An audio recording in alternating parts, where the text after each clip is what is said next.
Welcome everyone, thanks for joining in and a special welcome to our viewers from YouTube. We will begin in 5 minutes. Please be ready and I request everybody to please maintain the decorum of the room.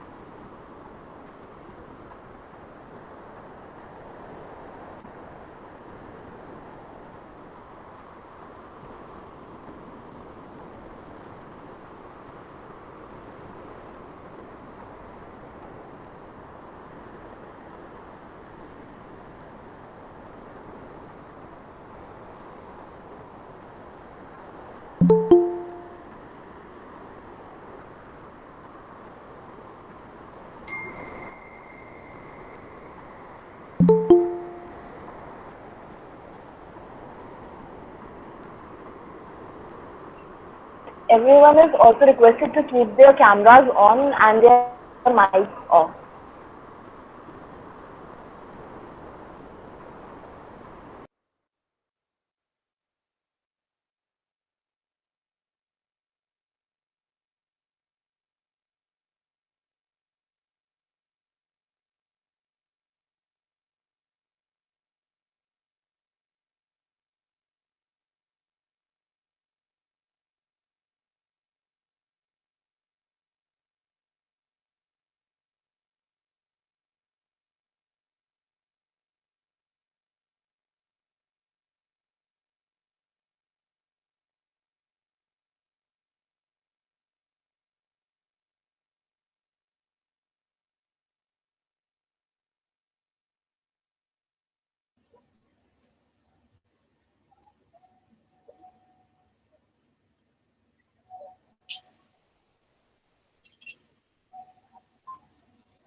We are now live on YouTube.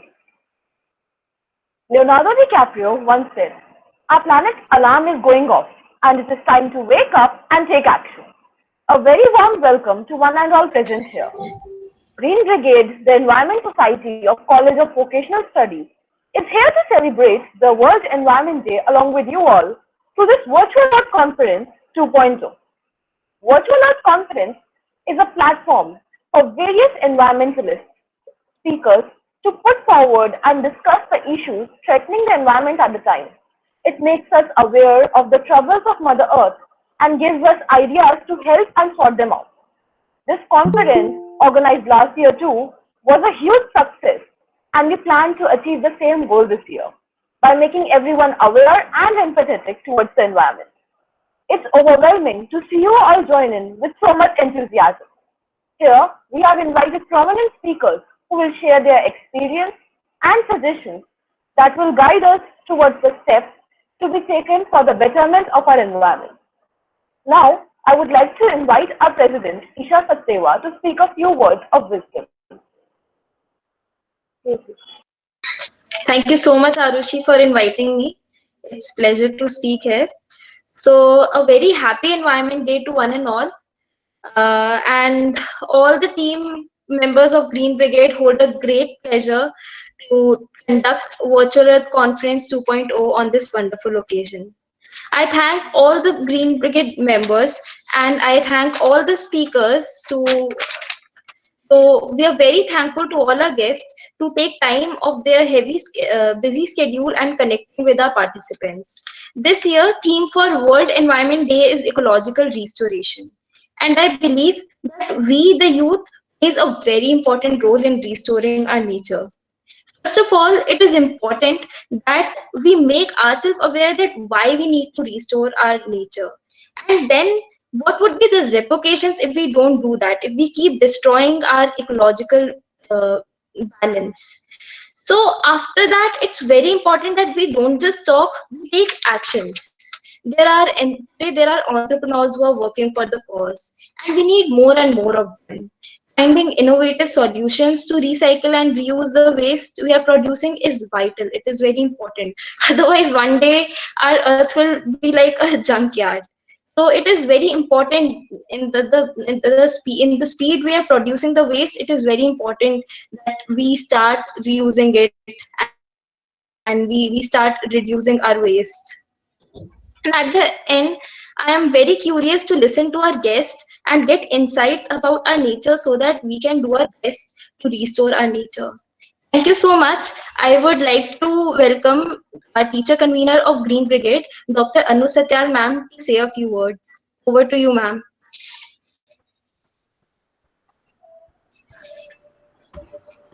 Hello. Hello, Isha. Hello. Hi, ma'am. Can you hear me? Yes, ma'am. You're audible. Thank you so much. Okay, as the convener of the Green Brigade, which is the Environment Society of CVS, I welcome you all to this Virtual Earth Conference 2.0. The Green Brigade has, I mean, who has been regularly following, Green Brigade's efforts, they must be aware that the Green Brigade has tirelessly worked for the environmental causes throughout the past few years and even throughout the lockdown period. So it's not as if they took this time off. They've worked, in fact, I think more enthusiastically, and they've organized so many events over the year. And the present team today is now ready with their final event of the current academic year, the VEC 2.0. Today's conference is a conference on the issues of our environment, but it is with a difference. And I would just like to speak for 2 minutes without taking too much time on what the difference is, in the sense that in the past, the Green Brigade has done a lot to draw our attention to the environmental problems.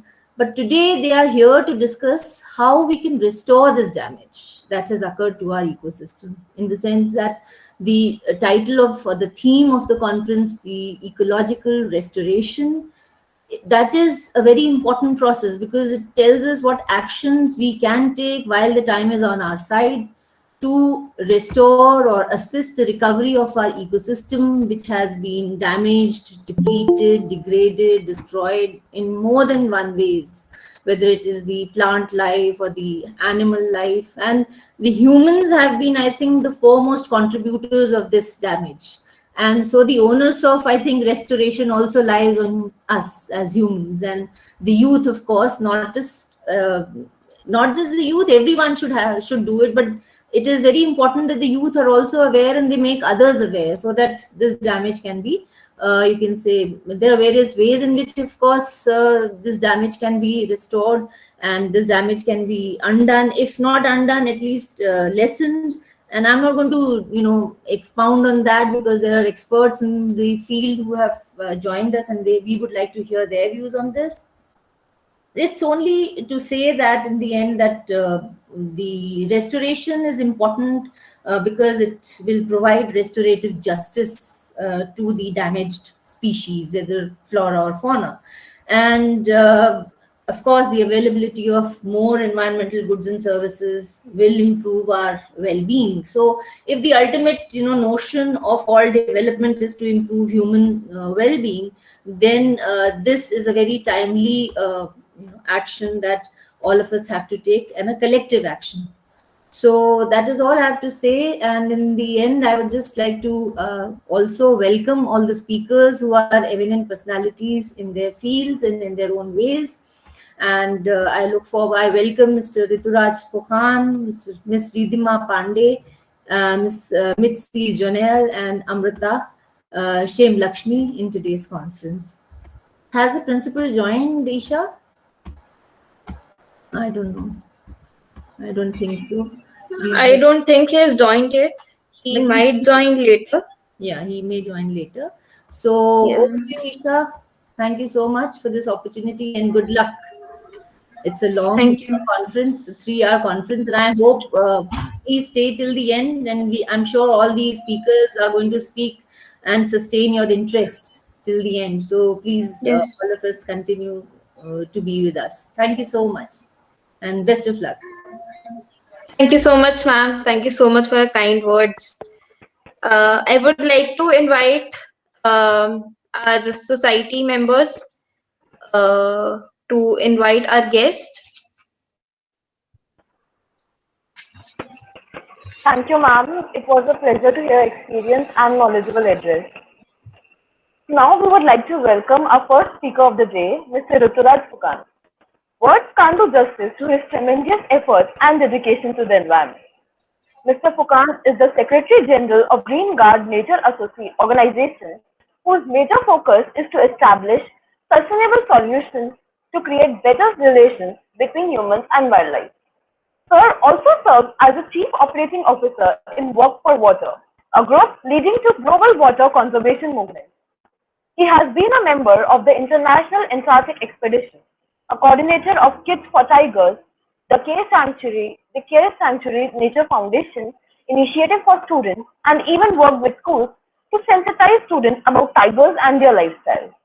He is also an associate editor of Igniting Minds, a national magazine for the youth inspired by Dr. APJ Abdul Kalam, and maintains a blog, Care, Climate Awareness Report for Earth.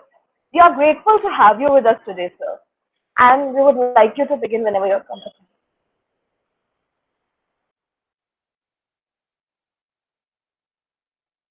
So your mic is... Okay, sorry about that. Thank you, Arushi, and I'm going to try and share my screen first.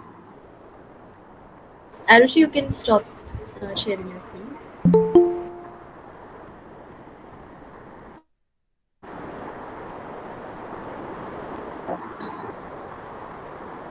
Just a moment. Right.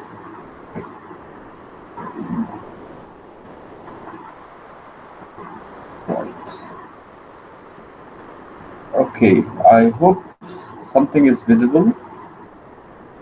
Arushi, you can stop. Yes. I have stopped. Okay, can you see my screen? Yes, sir. Yes, sir. Is it full screen? Yes, sir. Perfect. Okay, let me begin by, first of all, thanking the Green Brigade, the Environment Society of CVS for organizing this virtual Earth Conference 2.0 and all the co-organizers, partners, my fellow panelists, as well as all the viewers of this event. And a warm welcome, a very warm wishes to everybody on World Environment Day. The topic given to me today is connecting the 3 Ws, warming, water, and wildlife. And I'm going to do a bit of tweak on that and very much concentrate on biodiversity and wildlife restoration, because that is what today is about, as well as the next decade is about. So we have reimagined, recreate, and restore as the slogan for ecological restoration for World Environment Day. And even more importantly, we are launching the United Nations Decade on Ecosystem Restoration. So for me, these 10 years, the next 10 years represent the most important time for life on Earth as we know it from the perspective of human beings. And if we are not able to do what we intend to do, then I think we are in very deep trouble. Now, some of you might think that, okay, what were we doing all this time that now we have to talk about restoration, right? Well, the past decade from 2011 to 2020 was United Nations Decade on Biodiversity. We wanted to achieve all that we want to achieve now. Our target was to restore the harmony with nature. We had the achieve biodiversity targets, and we spectacularly failed to achieve any of the 20 targets in full. And now basically we have the same thing reworked, and we have compiled it into this zero draft for the post 2020 global biodiversity framework. And when the next convention on biological diversity meets in October at China, Kunming, ironically, it was postponed from last year due to the coronavirus pandemic, and which is also ironically linked to the biodiversity crisis and China as well. So now we are all talking about restoration, and restore our Earth was the theme for Earth Day 2021, and now we have ecological restoration. So this Environment Day, of course, concentrates on healthy ecosystems. We need the plants, animals, people around us, as well as all the human systems like cities and farms. We need to ensure that urban biodiversity is also able to survive. So basically, now we are all thinking about making this planet inhabitable for all our fellow beings, right? After destroying the foundations for a long time, we have finally come to our senses. So it seems. So now we have realized that ecosystems support all life on Earth, and the next 10 years are really critical. And everyone, especially all of you, the youth here, will be very central to how we achieve the aims and objectives that have been planned out in the zero draft for the next 10 years, as well as this event decade for ecological restoration. Now, we will look at biodiversity a little bit. The last Living Planet report actually says that we have a catastrophic 2/3 decline of global populations of all mammals, birds, amphibians, reptiles, and fish in less than 50 years.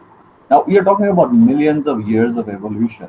I think this is probably the worst time ever, with perhaps the least number of wildlife in our forests, in our wetlands, in our oceans, for that matter. And that is what is ecological restoration is all about. Of course, we have to look at it from the human side, because this unprecedented loss of biodiversity is also blamed for the emergence of zoonotic diseases like COVID-19.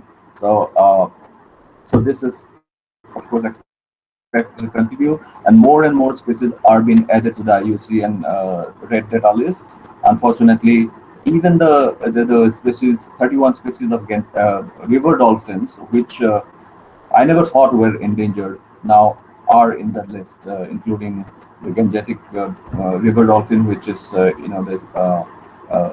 state animal of Assam. Now, going to my favorite animal, that's a polar bear, and this one has kind of emerged as the symbol of the biodiversity crisis, because unfortunately, despite our best efforts, we might lose the polar bear. It might go extinct within this century.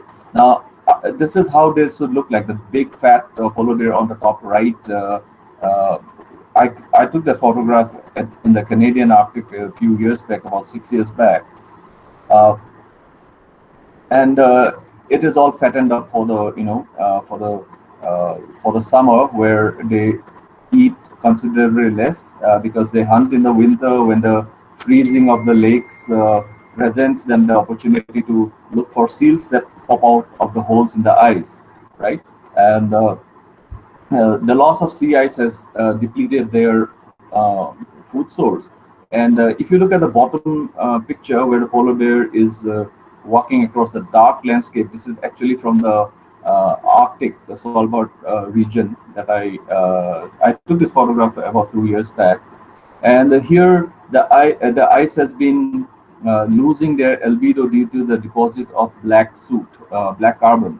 And in the Arctic, there are hardly any vehicles, but all the emissions from Europe are settling down there, and the ice is darkened, decreasing the albedo effect and adding to the positive climate feedback of the Arctic.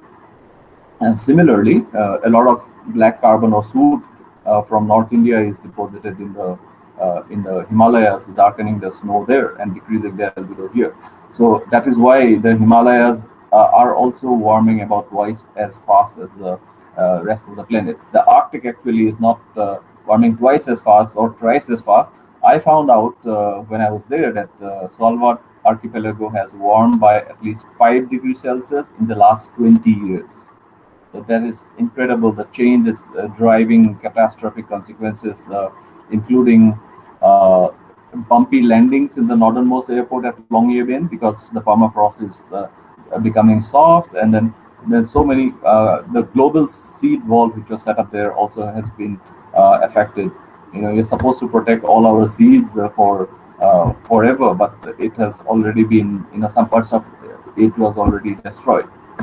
Now, on the left, you see the Arctic fox following the polar bear, and basically that represents how animals are dependent on each other in an ecosystem. And the Arctic fox, of course, mostly feeds on the leftovers of the polar bear, and it is suffering from consequences of ecosystem destruction because the red fox, which is much larger and feeds on the same species as the Arctic fox, is moving into its territory, and it being larger could actually overrun the Arctic fox in its own habitat. Now, the top left picture is, of course, from the Yamal Peninsula in Russia, where polar bears are seen scavenging in human trash, and this is unfortunately becoming very common across these little towns all over the Arctic. In June 2019, while I was there, about 200 of the Svalbard reindeer died due to starvation. Now, I found out that rains can be detrimental to the existence of these animals. And how? Because in the Arctic, these reindeers are adapted to dig through the snow to reach the vegetation. However, when it rains, it becomes hard ice after a while, and they cannot break through, and that's why they are starving. Uh, in the Canadian Arctic at the Churchill Northern Studies Center, I took part in a lot of studies to look at how microorganisms are being affected by these subtle changes in the nutrient constituents of wetlands in that area. How the microorganisms like copepods and even the tadpoles of two species of fishes, 3 species of fishes and 2 species of frogs that live in those wetlands. And what is emerging from these studies is that even these microorganisms are being affected by warming, and that totally affects the entire food chain. So it is going to affect the insect population, the birds, and then of course the larger mammals as well. So this was kind of an eye-opener for me about how the ecosystem is being disrupted. All ecosystem services are being disrupted due to warming. And these are happening on an unprecedented scale across the entire landscape.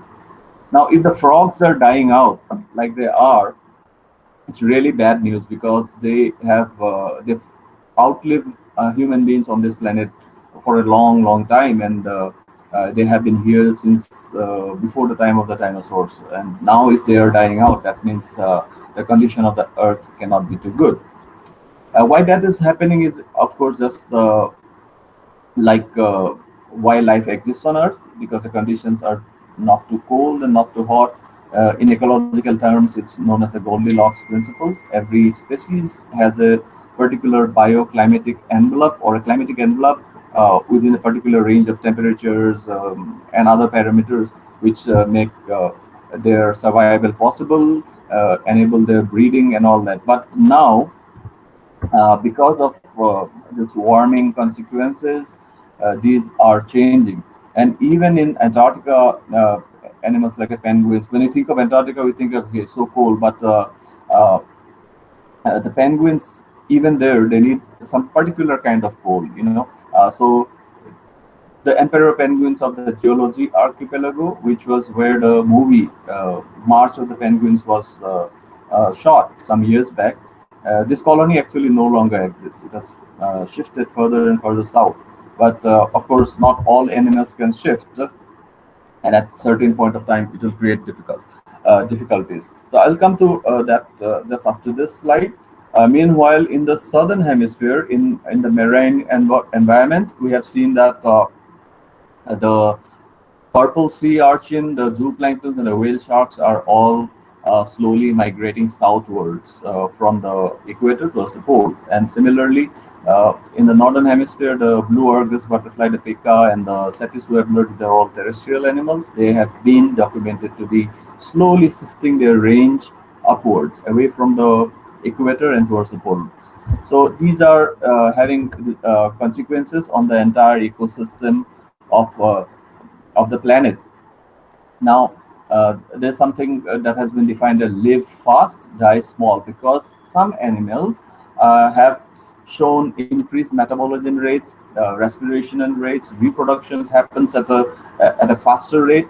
That means animals are becoming smaller, and that means predator species have to eat more, and all these interrelated effects are what makes ecosystem restoration so difficult. It is very easy to set those targets, but if you want to take a screenshot and look at all these interrelated conditions of ecosystem disruption in detail, you'll be astonished as to the many ways in which things are changing. One of the ways that was discovered a few years back is that about 99% of sea turtles are females. So that cannot be good for survival of the studies, of the species, of course. Again, I was talking about the red fox and the Arctic fox earlier. The generalist species like the red fox, which is known to survive everywhere from the Himalayas to Europe and to just the edge of the Arctic, are slowly, they are slowly moving into the habitat of the Arctic fox, which is adapted to the Arctic environment only. So they cannot survive in warmer areas. So they are more specific. They are not a generalistic species like the red fox, which is now moving into their territory. So they will lose out to the red fox. But that is happening all over the world. Whales, of course, part of the tropic cascade, and we have seen about 50% loss in the last 50 years, and that is directly connected to how planktons have decreased and how it has actually affected the ability of the oceans to absorb more carbon dioxide.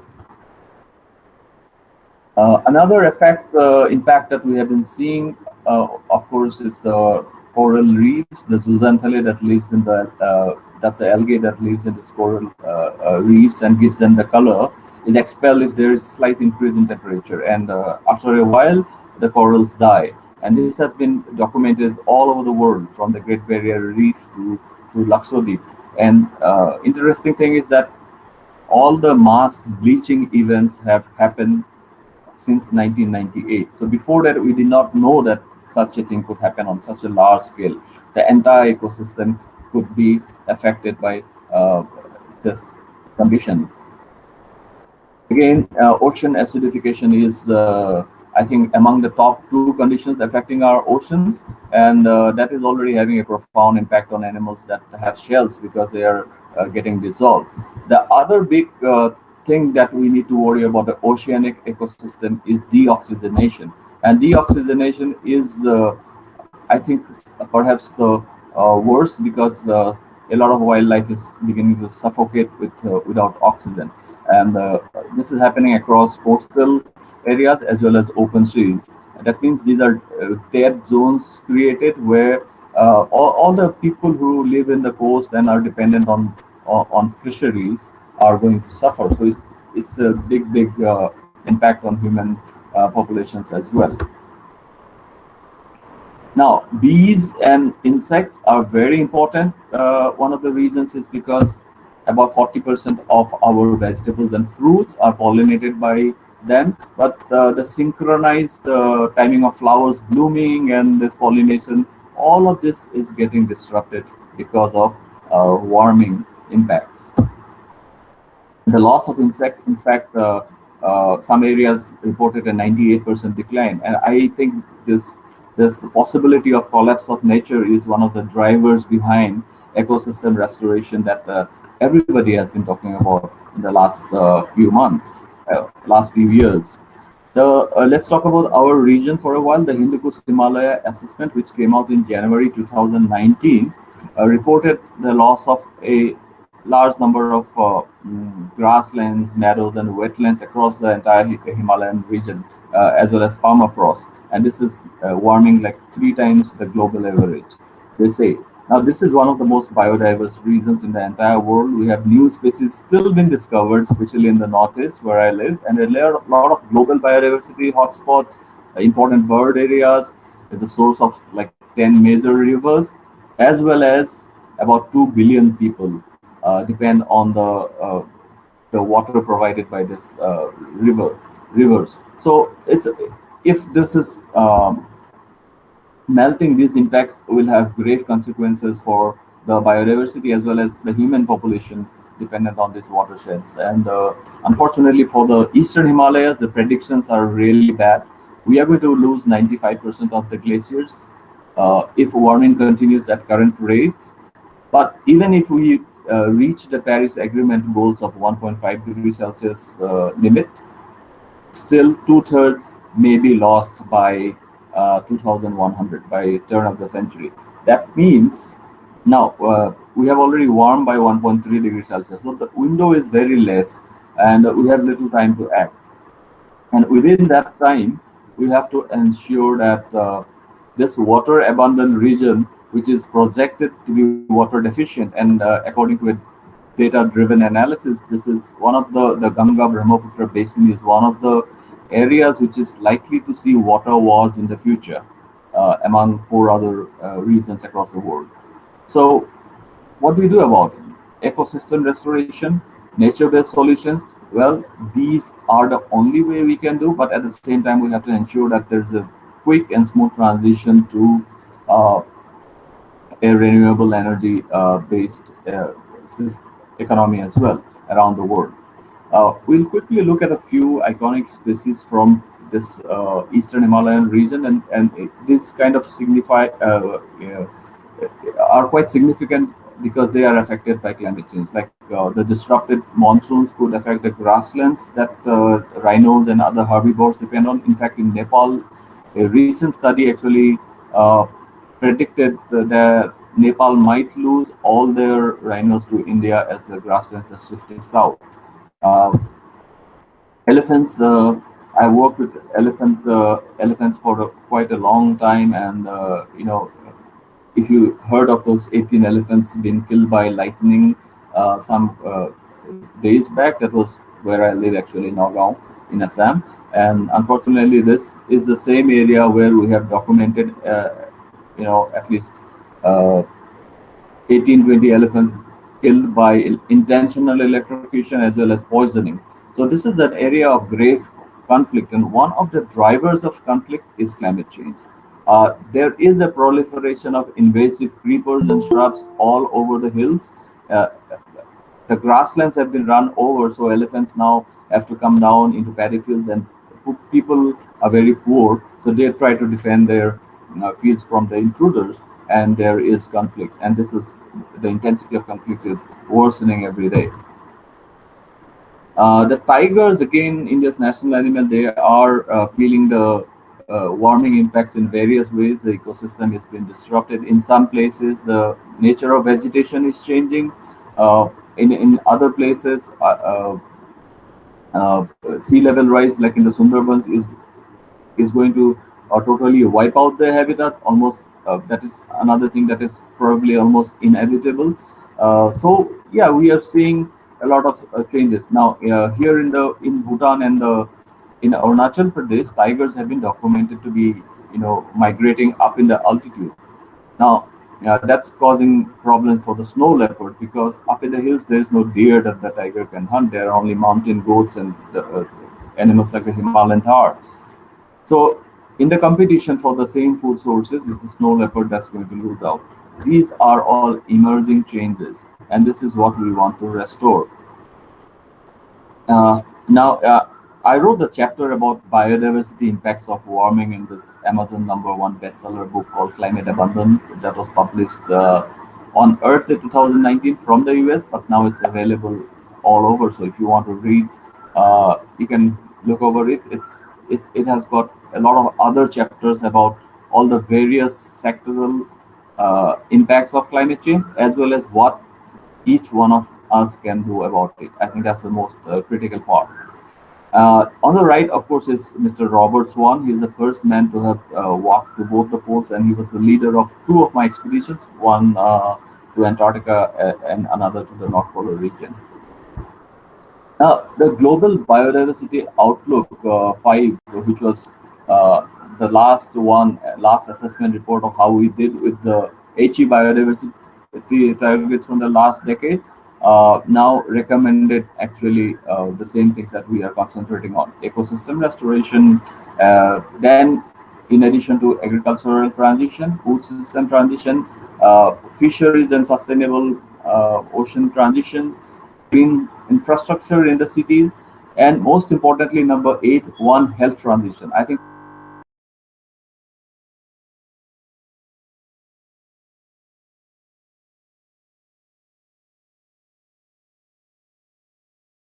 the health of the biodiversity and the ecosystem, and that's why we are all following this ecosystem restoration agenda. There is another thing I wanted to talk about, that's rewilding. We had the first rewilding day on 20th of March. I'm part of the Global Rewilding Alliance, and basically rewilding is nothing but you can say it's the wildlife restoration. Okay, and now you have heard about India's intent to bring back the cheetah, reintroduce the in Assam, for example. We have been relocating rhinos from areas of abundance like Kaziranga and Povitara protected areas to areas where they used to be found but they have disappeared, like the Manas National Park, and it has been done very successfully. Elsewhere in the world, we have seen restoration or rewilding of the great anteaters in Chile, giant otters very successfully reintroduced in Argentina, and in a lot of other places where vegetation has been reintroduced successfully as well. So, what can we do? Of course, reviving our oceans or restoring our oceans. How? One of the declared intentions is to populate the oceans, to ensure that the population of whales are stabilized and increased at least double, if not to the historical limits, to somewhere near them, so that they add in the system of absorption of carbon dioxide. Restoring sea grass and kelp. These projects are already happening in the UK very successfully. So you can look this up. This is Project Sea Grass. We also need to restore our grasslands, not just, like I said, for the elephants, for the rhinos, but also these are so vital. This is where humans evolved, and this is having a lot of interconnectivity with how we farm our food and have rear the livestock. So this has to be restored as well. A lot of young people we see these days are working on cleaning up riverbeds, removal of plastics from rivers and wetlands. I think these are very important, and restoration is prioritized in this area as well. Now, peatlands, I think we have all heard of the Arctic fires. Now, when the peatlands dry up, they are very vulnerable to fire. Easily incineration happens very easily, and that's one of the reasons why we are seeing an explosion of fires in the Arctic region. They are getting drier, and that's why they are catching fire and burning. Fire is spreading easily. So we have to ensure that the peatlands remain safe. How we do it, that is something that we have to work out. We have already talked about the Hindu Kush Himalayas, and so I will skip this mountain part. But yes, they are very vulnerable to both human pressures as well as climate change. So we have to revive our mountains. Farmlands support a variety of wildlife. Many species on the verge of extinction actually can be saved by ensuring we restore our farmlands. Forests, of course, the most vital habitat, I guess, especially Amazon and other rainforests. You have seen how the lowland rainforests in Assam are now threatened by extension of mining as well as the draft EIA, which was proposed last year, and other forested areas across the country as well. But the one thing that gives us hope is the 30-30 agenda. The new administration in the US has already moved to that. So what is 30-30? 30-30 is the proposal to protect 30% of all land areas and 30% of all marine areas by 2030. So this is really the vital decade within which we can turn back the clock on damage of nature. Urban biodiversity is very much dependent on the greenery that we have. So we have to increase these green spaces somehow, ensure the existing spaces are protected. Rooftop gardens are one way of doing it. One thing to remember here is that the concept of Shinrin Yoko, which is like forest bath in Japan, people are actually prescribed to go and spend time in this forested area. So it is also vital to human health.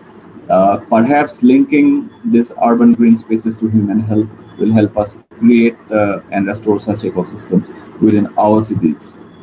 Now, I will talk about Mr. Jadhav Payang. He's the forest man of India, my great friend of mine and inspiration to millions around the world. He has been doing this. He has restored a landscape for 40 years. He has rewilded that. Now, the whole world is talking about these things. Isn't that incredible that we have such an inspiration within us, among us? He is showing the world. He belongs to the mission community who are affected by floods and erosion, and they have learned to live with the floods. And I think they could teach the world about resilience, about the flood-resistant crops that they cultivate, the houses on stilts that they have built. I think all of these are so vital for a world struggling to find resilience among affected communities. So Mr. Jadhav Payang is probably known to all of you, but if anybody needs to learn about him, please Google his name. There are so many movies and write-ups about him to inspire you. Finally, I'm going to end with this slide. Remember, we are not going to save the earth. We cannot save the earth. It is us that we are trying to save. It's the human species that we are all fighting to save. The planet will look after itself. Thank you very much, and I open the floor to questions. Thank you, sir. It was a wonderful speech. We have a few questions from our viewers and audience in the chat box. The first question is, how colleges, eco-societies and clubs can help in ecological restoration, according to you? Just a moment. Yeah, can you repeat the question? Sure, sir. So the first question is, how college, eco-societies and clubs can help in the ecological restoration, according to you? Oh, well, there's so many ways you can do that. I think one of the most important ways to do that is to ensure you make informed and intelligent consumer choices. It is not just important to look at where we can go and make a difference. You don't have to find a degraded landscape or a degraded ecosystem to go and make a positive impact. You can do that in your everyday lives by making intelligent consumer choices, by informed choices about what you eat, what you wear, because all of these are having a profound impact on the ecosystems around you. I talked about the cleanup of wetlands and rivers. I think that's a good way of going about it, and then also ensuring that you do not waste things. A few years back, I came across this study which say that about 40 to 50% of supplied water in India is wasted because of dripping and leakage. So if the youth of today, through their eco clubs and associations, take this up, that would be just fantastic. Similarly, now everybody wants to use RO systems, but some studies point out that RO systems actually lead to the wastage of 4 times the water that we use, right? We have existed for 10,000 years without having a RO system. We do not need to use that now, right? We can go back to having tap water or other methods of filtration that does not waste so much of water. We need to recycle grey water. We need to harvest the potential of rainwater, which is not done at all in this country. So there is so much of this little things that the eco clubs could do, which all adds up to make a big impact. Thank you so much, sir. The next question is, why should we focus on restoring grasslands and wetlands over other water bodies or land? No, I think restoration of all kinds of landscapes are important because there are certain animals like the rhinos or the elephants, for example. They are dependent on the grasslands. So are a huge variety of birds. So therefore, to ensure the survival of these animals, we have to ensure that the grasslands are protected, right? The staple food of an elephant is grass. So without the grasslands, they will not be there. Similarly, the grasslands will also save the tiger, right? Of course, the tiger won't eat the grass, but they eat the deer. The deer feeds on the grass. So without the grasslands, we will have neither deer nor tiger. So it is obvious that we need to protect all this. And they are also very important from the point of view of carbon sequestration. So climate change mitigation is also impacted by restoration of the grasslands. Thank you, sir. So the third question is, how to increase the effectiveness of the industrial policy of nature protection and biodiversity? Well, see, industries have to become more responsible, and I think a lot of industries around the world are already showing the way. Some of them by adapting certain animals, some of them by adapting certain landscapes. But what they can add to is to help mobilize people. The young people these days have so many fresh ideas, and there needs to be an avenue to mobilize all these ideas and put them into action. I think there is a huge gap between the corporate finance and the change makers, especially the young change makers, with their brilliant new innovative ideas which are ready to make an impact. So there has to be a connection made. Maybe the corporate world could now come into look at how to mobilize these new ideas into action. Thank you so much. The next question is, we should increase green in the city. However, with the constant rise in population, is it possible to manage this in the limited space available?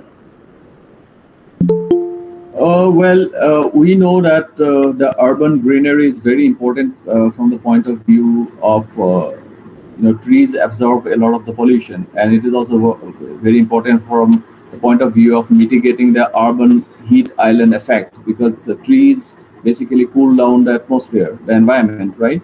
And they are also good, very important for survival of biodiversity. So definitely we have to find the green spaces, and you see in many of these cities, wetlands, at one point of time, they were defined as wastelands, and people have actually encroached upon them and you know constructed illegal buildings and all that. So maybe you could look at getting those areas back and restoring whatever is possible. So I think we have to find the spaces, and if there are no spaces within a city, well, maybe around it. That would be the question. That would be the best way ahead. Okay, sir. So the last question that we have is, how do you suggest can we change the mindset of the people for the environment? Well, I think the young people informed and passionate about the environment who are taking the lead in the environmental movement, they are the ones who can do the mindset changing. We have Ridhima here. I think she is an inspiration. I read about Ridhima much before I knew Greta. So yes, she is one of the heroes for the environment. And there were people, I mean, young people have always been at the forefront of the environment movement.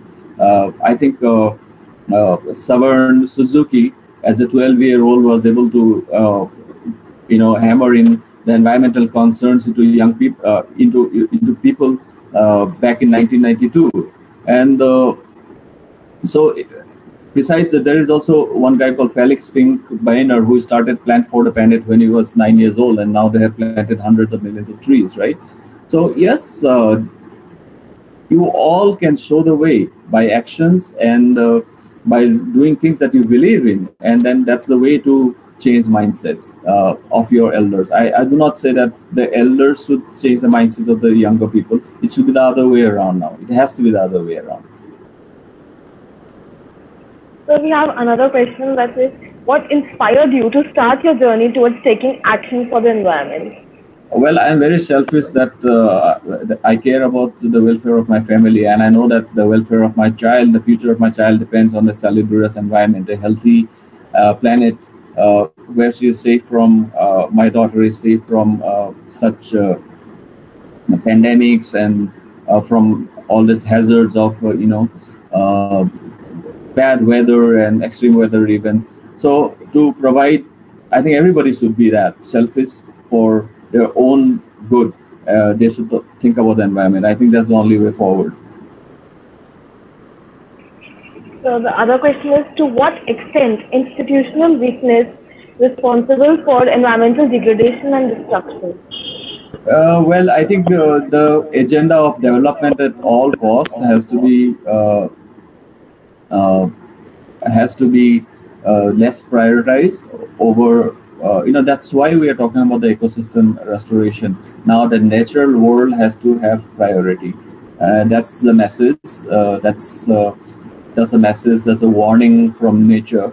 And everybody, whether it's government or institutes or individuals, everybody has to collectively act on improving the surroundings, the environment around them, and ensure that the healthy ecosystems are restored.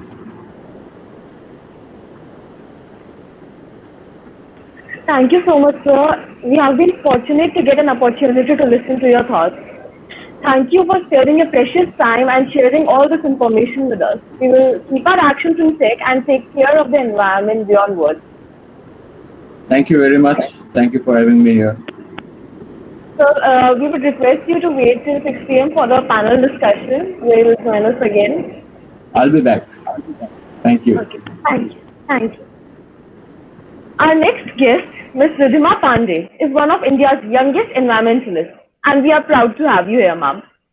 Ma'am saw the devastating effects of climate change in India in the form of Kedarnath floods. Both her parents are working for forest and wildlife conservation, and understandably, environment protection is a prime topic of discussion at home. And that is where she draws her inspiration from.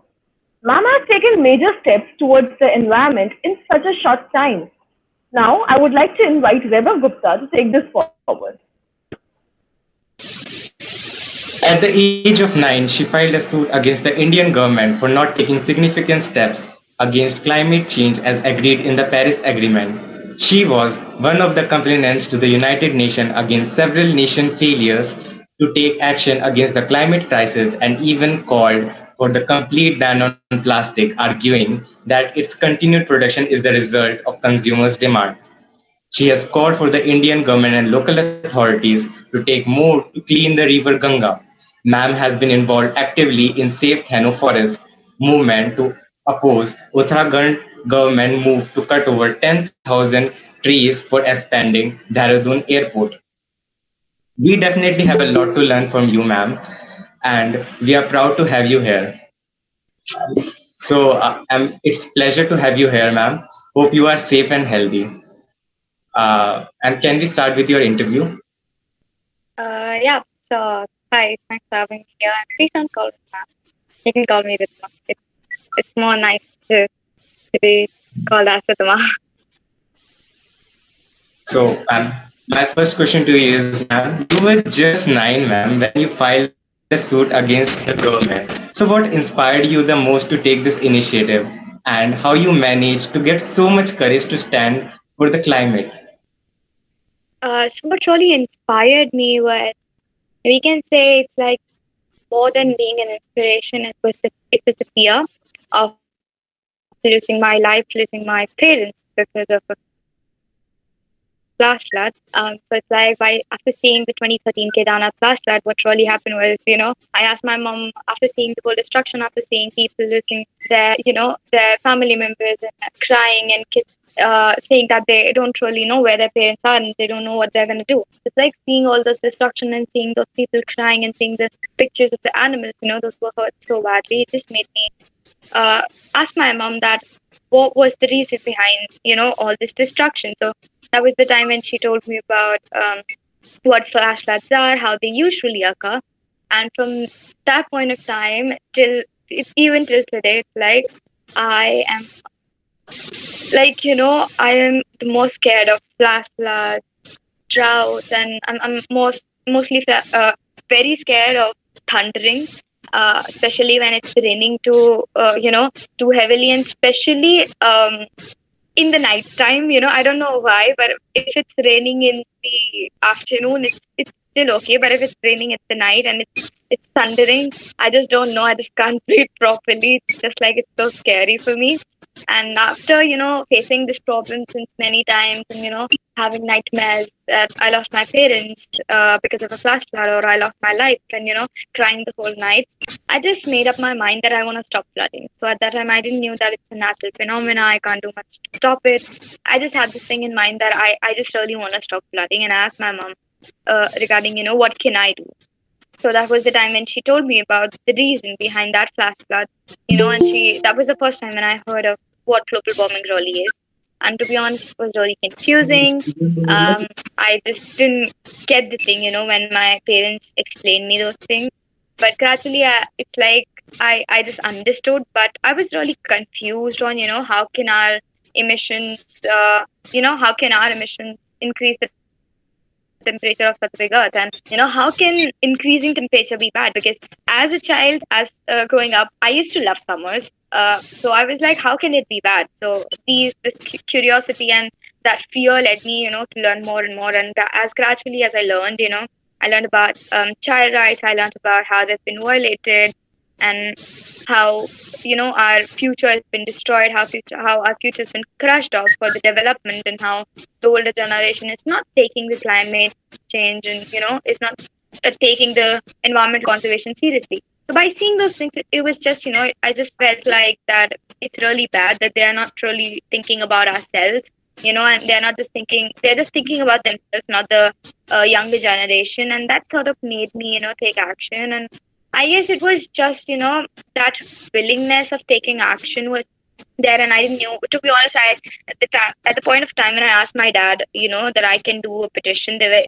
very first question of mine was, whether I can do it or not, because I didn't know that, kids below the age of 18 can, even do a petition. So I was like, it's a kind of, thing which old people do, and it's like you have to be above 18 to file a petition and stuff like that. So I didn't really even knew at that time, what petition really means.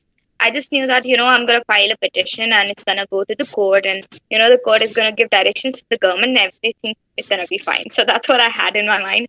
And that sort of, was why I, filed that petition. And it was just, a thing that just came up, to be honest. It is such a courageous action. It is such an inspiring story, and I am really amazed to hear that. And I can assure you that everybody here is really motivated by your story. And so, ma'am, my next question to you is, what do your parents think about your decision? I don't know, it's just like, they were happy, to be honest, at that time when I told them that I want to do a petition, I want to do something for, for climate change and for myself, because it's just like, it's just like, every time I wanted to do something, it's like they always supported me until and unless it's for me, they were just like, you can do it. But just, at the beginning, they were like, it shouldn't really affect your studies, because we don't just want you. If I was taking dance classes, so my parents were like, you should either, just dancing the whole day and really studying anything. They didn't really put up any sort of, point that if you're going to do this, you should have to do this as well. So they were just like, that it's a great thing, we'll help you. And they were the only ones, who told me about what climate change, global warming is basically. And, how can I take actions? They were the ones who made me learn things, because at the age of 5, I was not really able to read properly.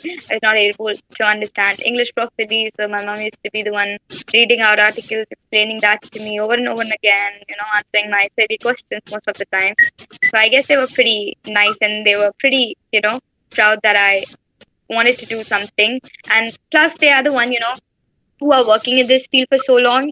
So it's like having me going into that same field. I guess it made them proud. Your parents are really very supportive, ma'am. And my next question to you is, as you know, our theme is ecological restoration. So what do you think, ma'am? How we can make an impact through ecological restoration? It's like, to be honest, what I feel is that, restoring what we have left is really very, what we have, lost is really very important. And to be honest, working on restoration should have been a thing, which we should have started way back then, talking about this today, because we have lost a lot. We have lost a lot, many species. We have lost a lot, many, trees and forest areas, and even a lot, many life as well. So it's like restoring our ecosystem, restoring our biodiversity is really important, just for us to survive. And as earlier, Mr. Rituraj also said that, it's not the planet Earth that you are saving, it's yourself. So that's the same thing. Why do we have to do is we have to think it as simple as that we have to, work on ecological restoration, because we have to save ourselves, because we want to survive on this planet. And in order to survive, we want the environment. But what we have done is that we have fully destroyed it. So now is still a little time that we have with us, to restore, just to plant more trees and, try to restore the things. But at the same time, to protect what is left with us is also important, from my perspective. Sure, ma'am. We have to plant trees. We have to save this planet. So nice to hear this, ma'am. So, ma'am, my next question is to you. How will you empower the young generation to come forward and do something for nature? How I usually do it is that, I go to their schools and colleges and I talk with them. I have workshops. It's just like I conduct workshops with them. I talk to them about what climate change really is and how it is affecting them, what are their child rights and how they can protect that, and what are the actions that they can take, or what are the actions that they can take at personal level, which are easy and which would be impactful if larger, amount of people would do that. And that's, I guess, how I will continue. I will do that because I've got a really nice response, while doing this program. Many of the kids were really inspired. They have started doing their works. They have started their Instagram pages, Facebook pages, and they've been working a lot, to be honest. And it just makes me feel really happy that I tried my best and they got really inspired, and they are working right now. I am collaborating with some of them even. So it's just like, I wish I would just like to continue that this way, or maybe in a more interesting way, if there could be a way, to take it forward. We will definitely keep this in mind. So, ma'am, my next question to you is, as a consumer, what we can do to avoid the use of plastic? So, can you suggest some ways that we can make to help a consumer to degrade plastic? Uh, It's just like, if you want to degrade plastic, or if you want to stop, stop using plastic, it's just that, you have to carry your own bags or water bottles, or, stuff that you feel like if you go outside, you will have to buy and it will come in plastic, because that's what I usually do. It's just like, I just try to be aware of, the clothes that I'm wearing, that how it's been manufactured and stuff like that. And I usually don't really like, online shopping and stuff like that, because it's a lot of packaging, a lot of plastic, and a lot of stuff like that. So I just like, going to a shop myself, buying the clothes or whatever I want, and, and, bringing it back in my own bag if I can, because that's what, it's not going to be that big for me alone to do that. But if everyone would try to, do these things, then yes, it could be really helpful. And at the same time, just keeping in mind that you have to avoid plastic would help us to degrade it, because unless we'll have a mindset that the plastic is harmful for us, it's affecting us, and unless we know that how impactful and how much dangerous it is for us, and not only for us but the marine life as well, unless we think about those things, we won't really be the one willing to change. So it's just like, we have to keep ourselves updated. We have to keep ourselves aware of what's been happening, and not just think about ourselves but about the other other species as well. Could be a way which could help us, not just avoiding plastic, but also to combating the climate change, the battle that you are fighting right now. I completely agree with you, and it's high time that we should avoid plastic. So, and my last question to you is, what challenges you have faced in your journey, and what are your plans for future?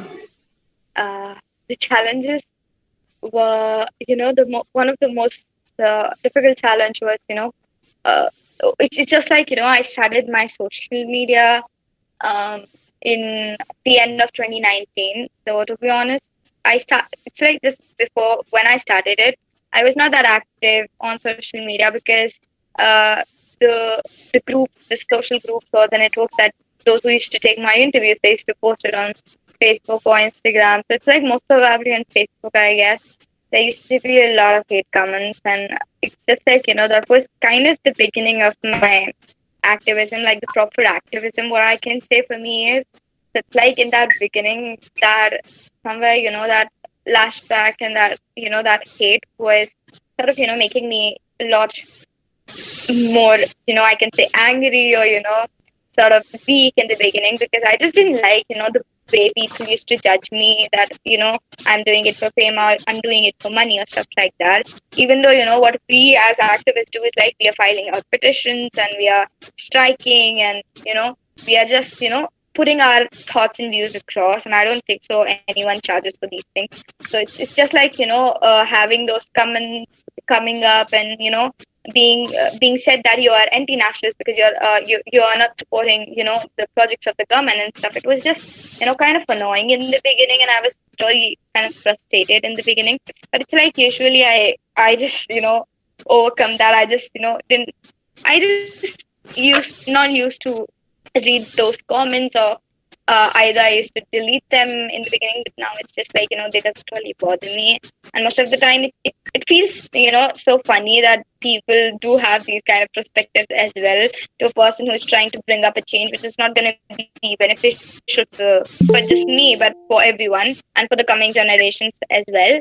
And rather than that, it's like, the thing that was really difficult was learning things, because when I started in 2013, so it's like when I started learning in 2014 and 15, I didn't used to get the material, which I really wanted, or it was not in the way, it was not in language which, 6-year-old, 7-year-old, or 8-year-old would, be able to understand on their own. So it was a huge struggle, reading those articles, not being able to understand the words, the meaning, asking your parents each and every time, and they were busy. So it was just, a difficult thing. I guess if I would have easier resources to learn things, it would have been more better.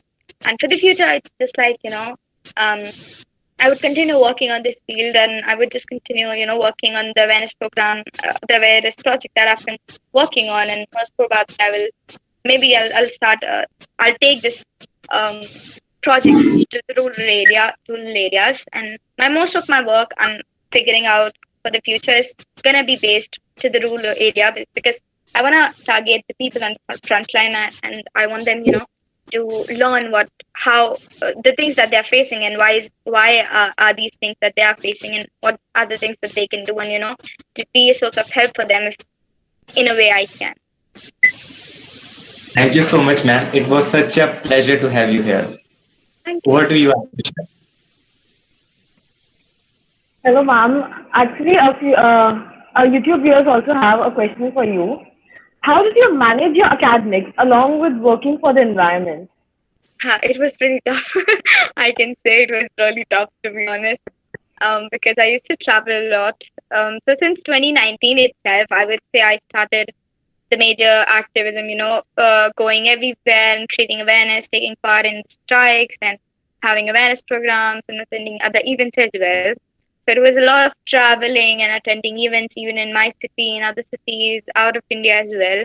And, it was just like, today I come back, the next day I'm flying to another city, and then I'm coming back, then I have a event in Haridwar or stuff like that. So it was really difficult. And it's like most of my notebooks were blank, and, my mind was totally blank. I didn't know what are the things that are going on in the class. It was pretty difficult. I used to study the whole night before the exam, had studied anything. And I used to be a person who used to study the whole time, because I used to forget things, very quickly.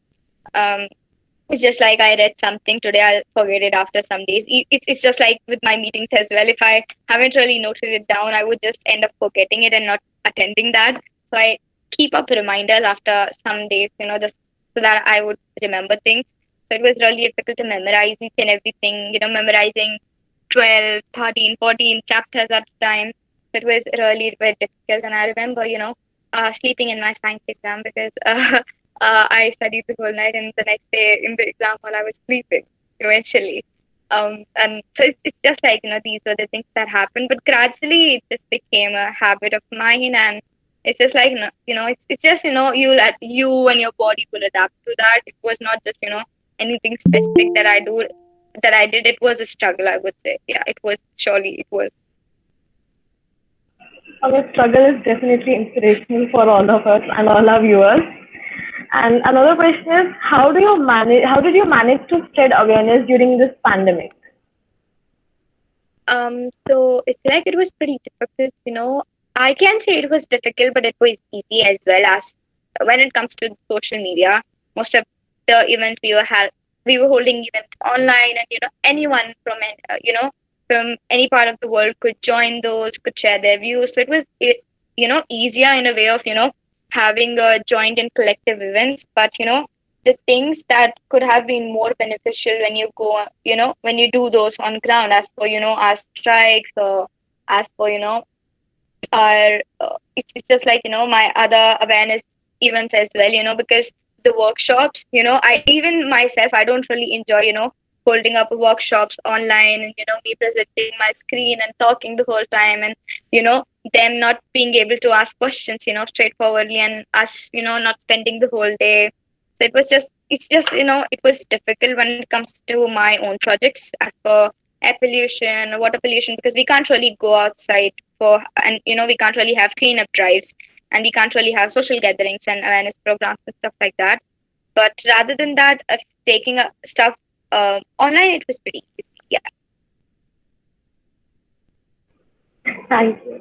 And what do you think people should do, and what the government should do to curb this climate change? It's just like, the very first thing that I feel is change our mindset. The thing that we have in our minds, that it's not an important problem, or it's not a problem in general. Having our profits being in front of us, and just thinking that, money could give us everything.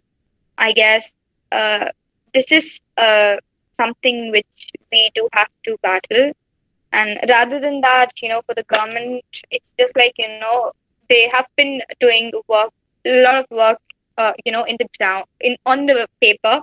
But the thing is that unless they try working on the ground, it's not going to be beneficial. It's just that, they have to work more and more on the ground and really have to, move towards renewables.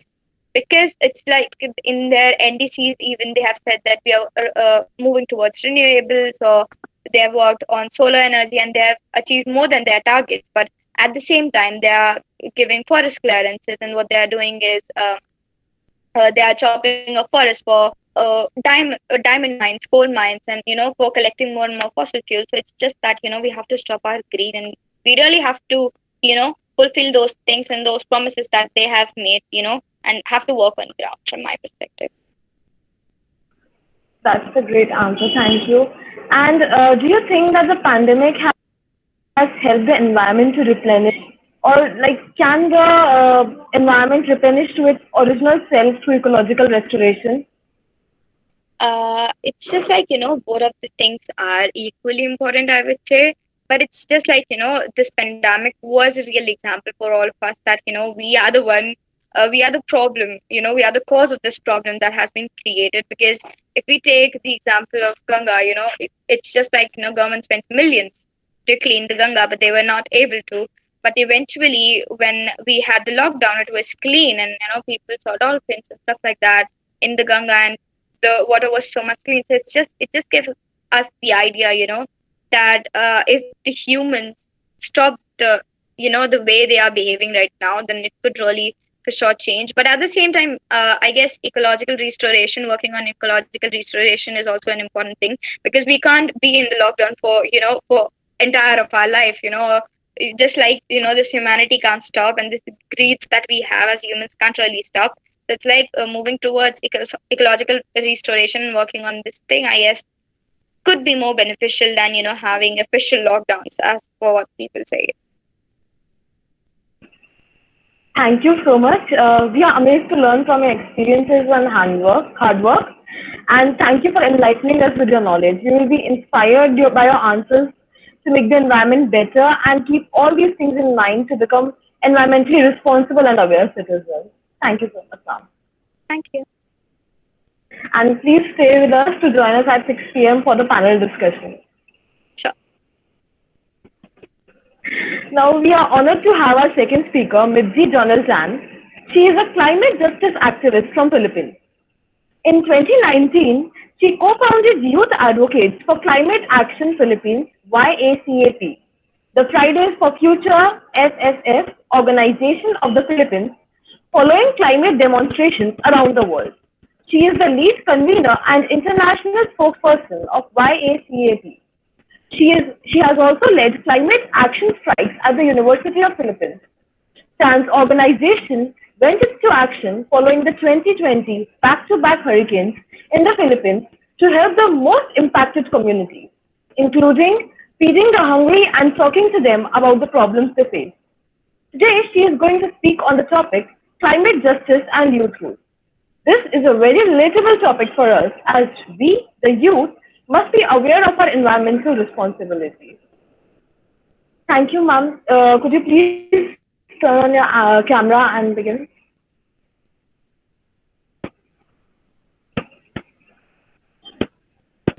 Hi, it's me, right?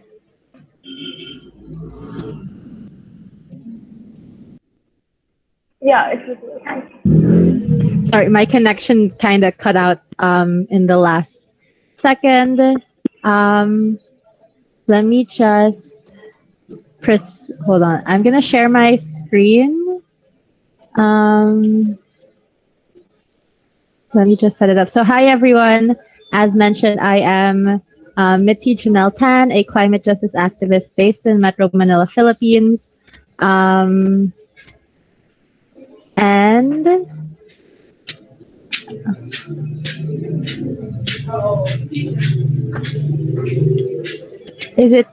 is my screen sharing now? Okay. Let me just present it.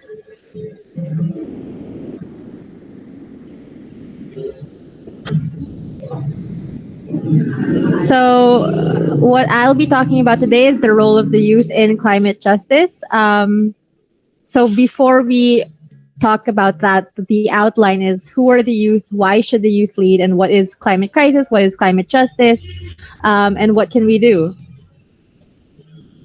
So first question is who are the youth? So this depends per country. So the slides I made are for the Philippines, but in the Philippines it's 15 to 30 years old. I think in the UN it's until 29 years old or until 35 years old. I'm not really 100% sure. This projected population is in the Philippines, but basically across the world, the youth are majority of the population in most countries. An important thing to know about the youth is that the transitioning stage from dependence of childhood to adulthood's independence. It's the different classes of society, mostly from basic sectors, farmers and workers. So that's the cool thing about the youth. It's present in every sector of society. So there are youth workers, there are youth farmers, there are youth in every class and in every gender, and it's a demographic that's present everywhere. And so that's why the youth should lead, actually, because we're seeing that since we're present everywhere, then there's this chance for us to really unite all the sectors of the youth to drive meaningful change. And it's our turn in the relay race. So there's this quote that goes, activism isn't a race or it isn't a sprint, it's a marathon. And people have actually extended that a little bit more and said that it's not just a marathon, it's a relay race. So the older generations are now passing the baton on to us, and it's our turn to continue the fight for a better planet.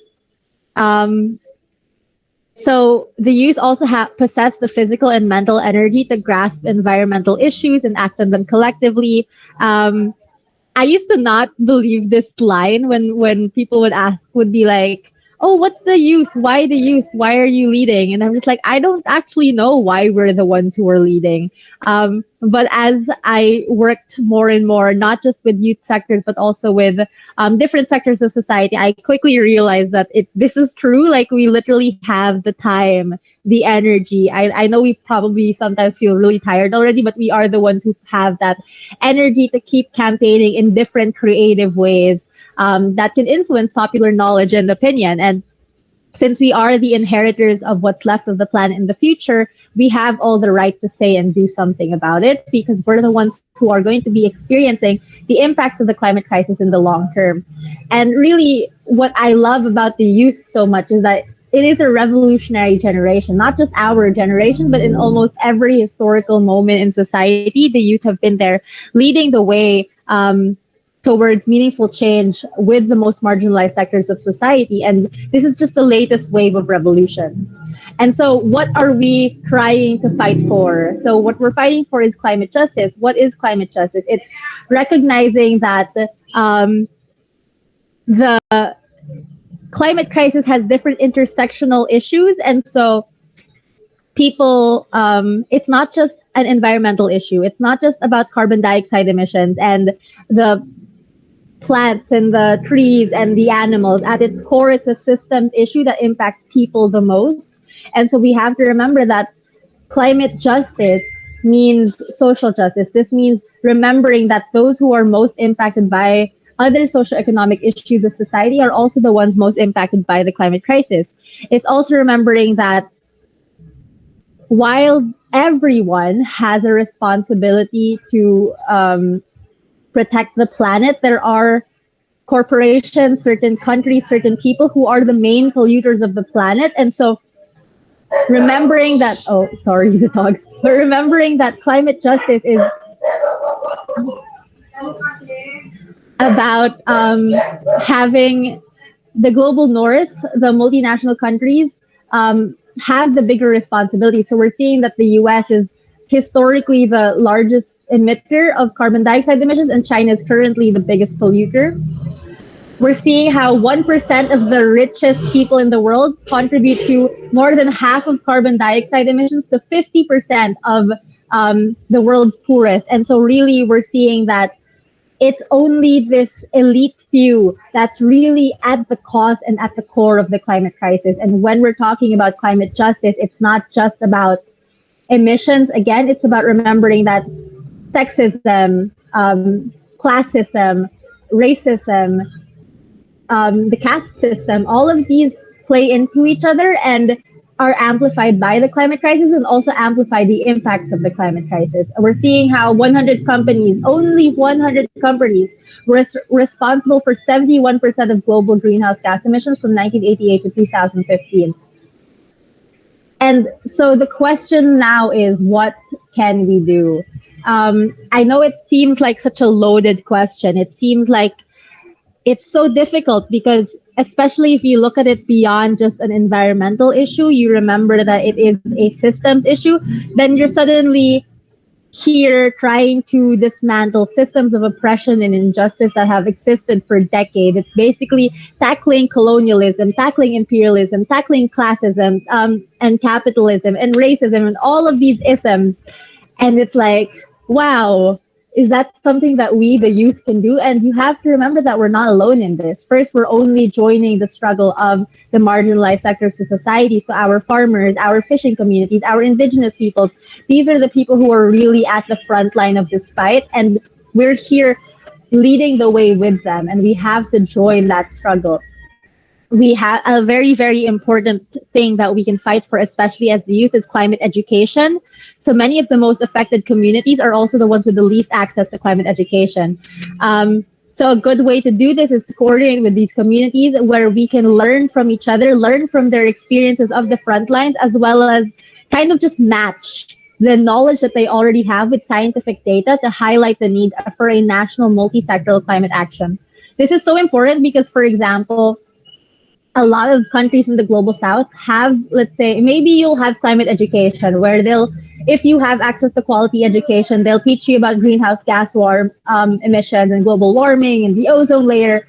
But it doesn't teach you about how the hurricanes that you're already experiencing, the droughts that you're already feeling, this is the climate crisis. The way it's taught is very foreign and Western and technical, as if it's a fact, a science issue, not something that's already impacting us today and not something that we can actually do something about. Another thing is realizing that there is a climate emergency. So that time is running out and that the climate crisis presents an existential threat to humanity and is one of the biggest factors in the impending ecological breakdown known as the sixth mass extinction. And so when we talk about the climate emergency, we also have to be careful about this, like when we're asking national governments to declare a climate emergency, because we also don't want the governments to declare a state of emergency, which could look like a militaristic approach, which could look like any kind of approach that we don't know. So when we ask for a climate emergency declaration in our countries, in our cities, it has to be one that's made by the people, consulted actively with the people and for the people, and implemented properly with the people. Another really, really cool thing that's happening right now across the globe are divestment campaigns. One of the divestment campaigns that I'm in is actually targeting Standard Chartered Bank, which is one of the biggest funders of Adani, which is a coal company based in India or owned by India. I know Adani is in India and in Australia. So divestment campaigns are basically targeting big banks, your schools, your universities, your governments, telling them to stop funding, subsidizing, supporting the fossil fuel industry. And that way we can cripple the companies that are most responsible for the climate crisis. So it's so important that divestment campaigns, because they can have a major impact on fossil fuel funding, since these banks usually fund multiple companies at the same time. Right now we're holding the Clean Up Standard Chartered campaign. Again, that's a UK bank that funds companies like Adani. It's also the one that's putting the most money into the coal companies here in the Philippines, in Indonesia, and in over 30 countries across the globe, mostly from the global south. And again, like really what we need to remember as the youth is that we have to fight for system change and not climate change. And we ensure that we don't just settle for individual actions, but we also don't discredit those because those are also very important. And we have to remember that system change, like climate change, has to go beyond just being a chant. It's something that we have to embody in everything that we do. It's something that we have to really live out. And what does that mean? It means being critical of ourselves, of what other people are saying, of the things that we're seeing. It's being critical and trying to remember what is the narrative that this poses. Is it an anti-colonial stance in nature? Because really, the climate crisis started when the colonizers came, and it's grown into this capitalistic system that's so focused on profit and growth and capital accumulation, and has forgotten that essentially the environment, these aren't natural resources. It's not something for humans to use. It's not something for humans to own, but something that we are a part of. We've forgotten that we are part of this ecosystem and that we have to live in harmony with it. And it's not something that we need to like take care of. It's something because we need it, but more of we have to take care of it because we are a part of it. And really, again, remembering that climate justice is social justice and that the climate crisis isn't just an environmental issue, it is a systemic issue affecting the most marginalized people the most. And when we remember this, then we remember that we have to actively go to the communities most impacted and learn from them and learn how to support their campaigns. We don't go in there going, oh, you have to talk about the climate. Like, it's hard for us in the Philippines. We don't approach our farmers telling them about the climate right away. We ask them what they want and what their campaigns are, because usually their campaigns are also kind of in line with what we have as climate activists, because they are environmental defenders, whether they identify as that or not. So thank you again. I am Mitzi Jonelle on Instagram and Twitter, and our organization is Yaka Philippines, also on Instagram, Twitter, and Facebook. If you guys have any questions, please feel free to ask. Thank you so much, ma'am, for inspiring words. We have a few questions from our YouTube viewers. The first one is, why do you think people keep destroying the environment despite realizing that it is our friend in a way?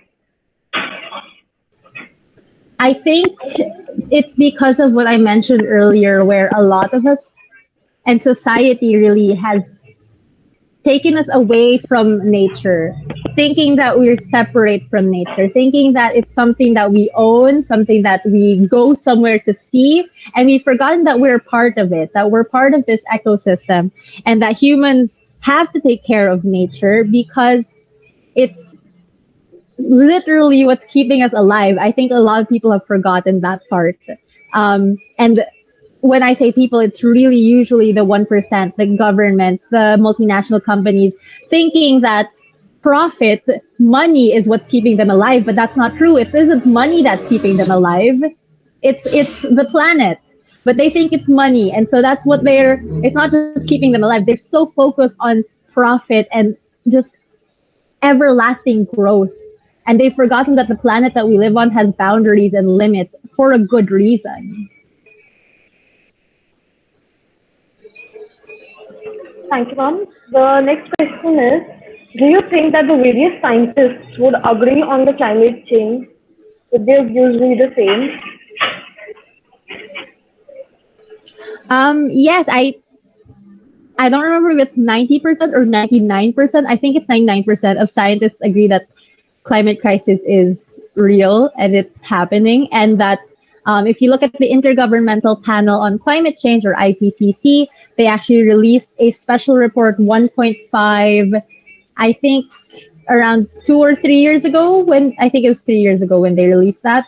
And it kind of outlines the urgency of the climate crisis that we're in. And they're about to release another report that's updated, I think, by early next year. So that's something that we can look out for. But there are so many climate science resources available online, and it's really something that's already agreed upon.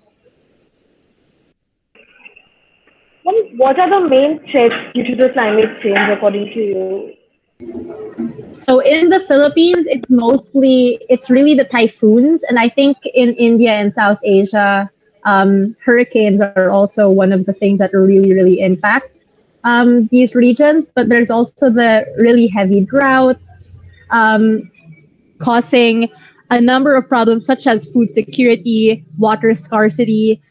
There's also the issue of sea level rising, which is going to be an issue for, let's say, for both India and the Philippines 20, 30 years down the line.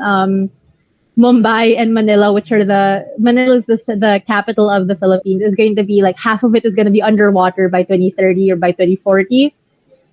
And the thing is, it's not just the going underwater that's the problem with sea level rising. It's also how the salt water will seep into the soil. And so the food that our farmers are planting won't survive because of the salt water in the soil. So it's really all these small things and these big things coming together.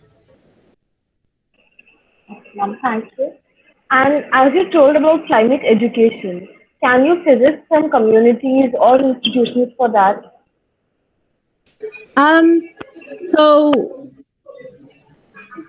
Like I said, IPCC, I think their Instagram is at IPCC. But if you search IPCC, I'll type that into the chat. Hold on. IPCC. That's a good place to start, but it's very scientific and overwhelming. There's also so much information that you can get from grassroots organizations.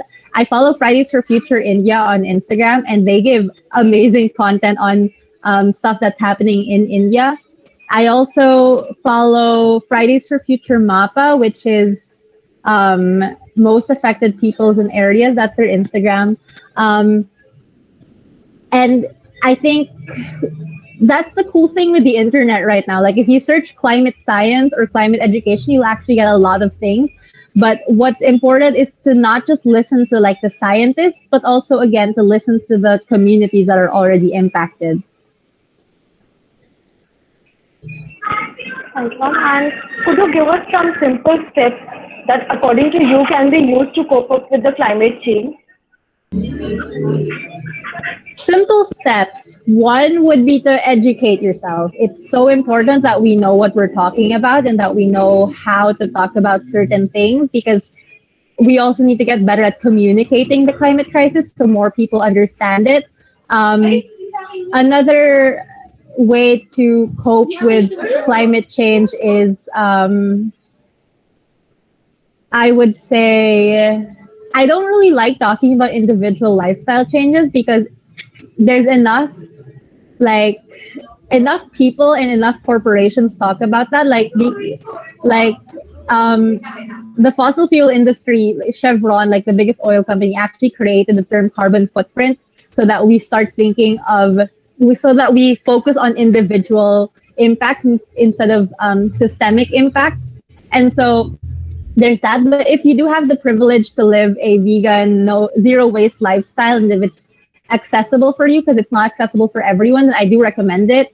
But if it isn't accessible for you, then that's okay too, because really what we need to do is more than that. What we need to do is really raise awareness about the systemic problems. And thank you, ma'am. Ma'am, according to you, can ecological restoration restore the ecosystem to its original state?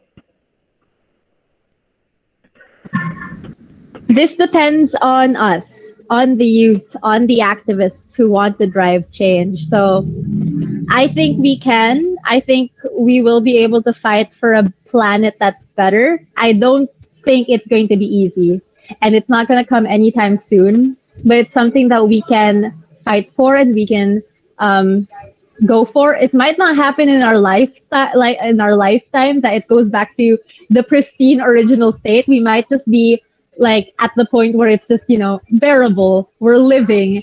But as soon as we have that system in place that is prioritizing people and planet, a system that is based on needs and people and not profit, then we're definitely on the right track to restoring the ecosystem. Thank you. And do you think that the climatic problems can be cured without ecological restoration? Is there any other way?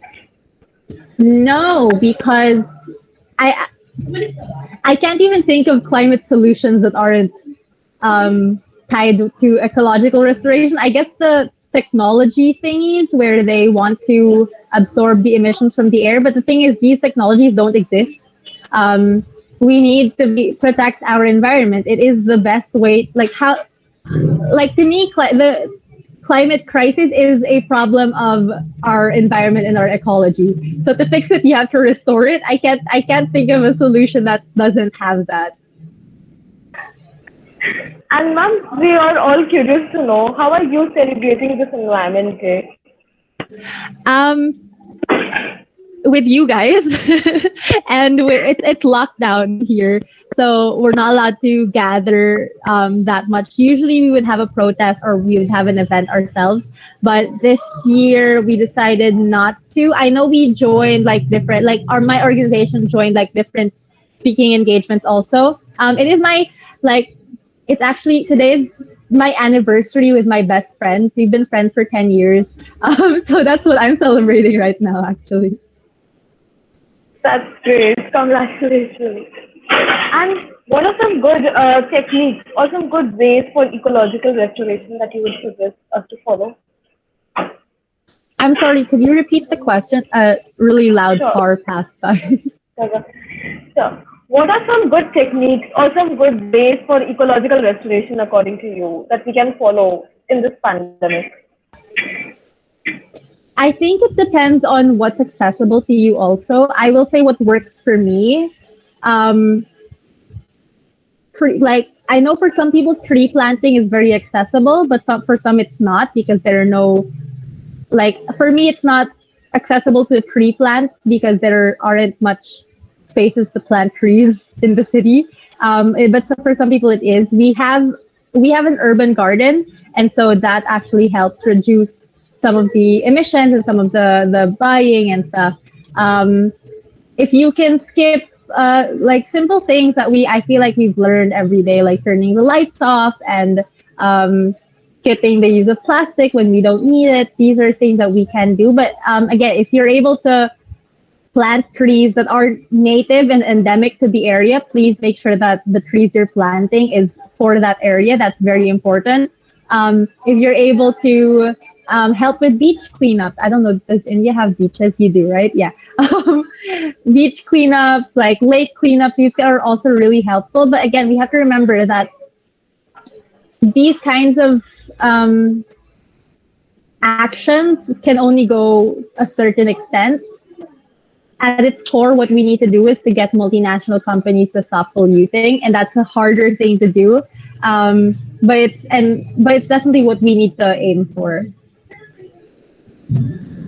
After hearing your thoughts, we are all curious to know, what was your inspiration to work for the environment, to be dedicated for this cause? I guess I grew up seeing the typhoons, experiencing it firsthand. But again, as I said about climate education, it was very foreign and technical. So I never actually realized that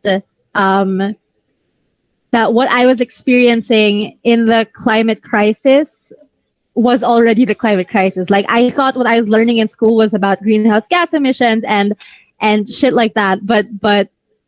And not realizing that what I was experiencing was already what I was learning about, if that makes sense. It was only in 2017 when I was able to talk to an indigenous leader of our land that he was telling us about how they were being harassed, displaced, militarized, all for protecting their planet and the forests, their ancestral lands. And then ever so simply, he kind of just shrugged. So he said all these horrible things, right? And then he was just that's why we have no choice but to fight back. And then he kept talking, and it was so simple. And really, it was that simplicity that got to me. That was when I realized that, wow, it's not difficult. We have no choice but to be activists. This is our planet. He's right. So I realized I had this privilege, quote unquote, to choose to be an activist. But in a way, none of us have a choice anymore. it is our planet that we have to fight for, and none of us will survive without this planet, so we all have to fight. Ma'am, we also aware that you were a delegate of the volunteers who organized mock COP26, which had delegates from 140 countries. So could you please brief us about that? Mock COP26 was this initiative that started last year, since COP26, which is Conference of Parties 26. Sorry, a little back. Conference of Parties 26 is where world leaders, key stakeholders meet every year to talk about the climate. We've had it for 26 years, so that should be kind of alarming to us that we've had 26 years of climate negotiations and we're still heading to our destruction. Like, what have they been doing these entire 26 years, right? And mock COP26 was this thing that happened last year because COP26 got moved because of the COVID pandemic, showing that it is possible to have a COP26 that's representative, that has the voices of the youth involved, and that has equal representation of the global south, because that's something that hasn't happened in the previous Conference of Parties. And I would say that's why we've had 26 years of failed Conference of Parties, because the people most impacted, the people already seeing the climate emergency firsthand, aren't leading, aren't the ones given space and listened to. Ma'am, they would also like to know, what is your view on the assumption that this pandemic is a sign for us to begin caring for the environment more, become more serious towards it? Sorry, could you repeat the question again? I was asking that what is your view on the assumption that this pandemic has forced the humans or made us more aware to work towards the environment? I think in a way it's true. I think it's not just the environment, but really the COVID pandemic has exposed how our systems do not work. Like, it was clear already before, but it's gotten clearer to people now because of how you can see, like, our health systems were not prepared for this. And the climate crisis is also a health issue. We're seeing time and time again in every crisis, the most impacted are the ones who are most vulnerable to the climate crisis. We saw that the global north had a kind of decent response to COVID-19 because they were actually impacted by it. But they're not having that same emergency response to the climate crisis because they're not impacted by it. So we're seeing again how our world systems are dictated by the rich global north countries. And we're seeing it with the vaccines also, how the global north is hoarding these vaccines, and the countries that are most vulnerable are again left behind. And that's the same thing that's happening with climate response and with the climate crisis. And so we really have to see the connections of that. And I think the COVID pandemic has really exposed how this system that we have that's so focused on profit is rotten. It's not rotting, it's already rotten, and it's time to throw it away. And it's something else that so many companies are prioritizing profit over literally people's lives with the vaccines. And it's the same thing with the climate crisis. People, like the world leaders, just aren't seeing it yet, but we are, because we're the ones who are impacted by it. Could you brief us about your organization and how can people from India be a part of it?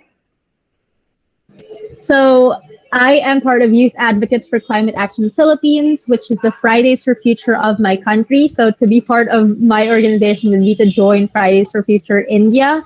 I am going to try to send their Instagram. But there are so many different environmental organizations, really, and it's not just Fridays for Future. And it's so, I can't find their Instagram, hold on. It's so important that we just find whatever organization works for us and where we find our place. I'm gonna send the Instagram now. But yeah, there are so many organizations that you can join. aside from Fridays for Future India. There are also international organizations like Polluters Out and is it Earth Uprising International? Like there's so many different youth organizations now, Re-Earth Initiative, Fridays for Future Digital, that so many people can join in and really learn from. And it's just about finding which one we want to go into. What do you think is the major cause of pollution or climate change nowadays? It's the rich people. No, I'm kidding. No, I'm not kidding, but it's really that. But to put it in more eloquent words, it's the fossil fuel industries first and foremost. So it's oil, gas, and coal. We're seeing how there's starting to be a kind of phase out, or at least the public perception in coal is starting to shift. But oil and gas aren't done yet. They're still not being focused on, and so we also have to look at that. But it's really the fossil fuel industries first and foremost, but it's at its core, I would say it's the exploitative nature of the global system that we have, how the global north extracts natural resources from the global south and then dumps super surplus and gets all the profits from our countries. And so that's really, I think, the main reason how our system, as I've said so many times, prioritizes profit, and that's not what we need. What is your opinion on how colleges, eco-societies, and clubs can help in ecological restoration?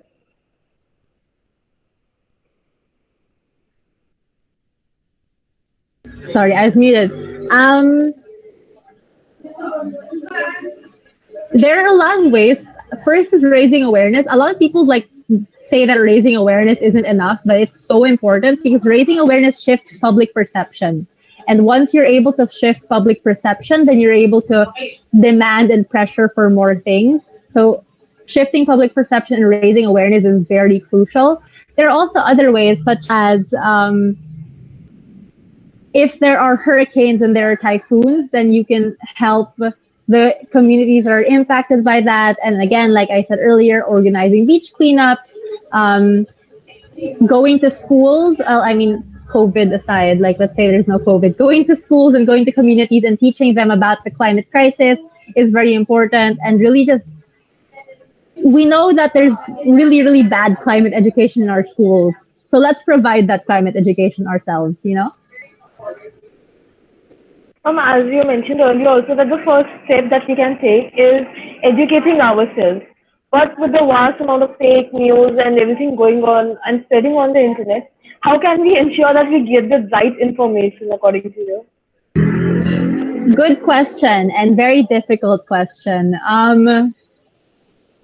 I would say be very critical also of what you're reading, but IPCC, this is the Council of Scientists.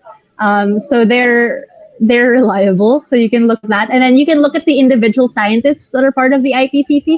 There are actually quite a couple of Indian IPCC scientists. So you can look into their pages and learn from them and then see who they're retweeting, see who's talking to them, and then just kind of follow that social media network. That's one way that I would say you can start. And ma'am, another question that we have is that,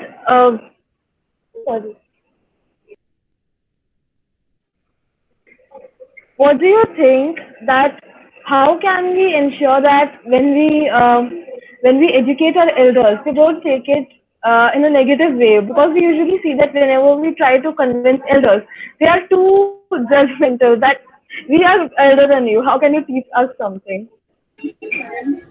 That is very true. My answer to that is to start with other youth people. No, I'm kidding. But no, seriously, for us, we focus on the youth more than the adults. Yeah, we really do.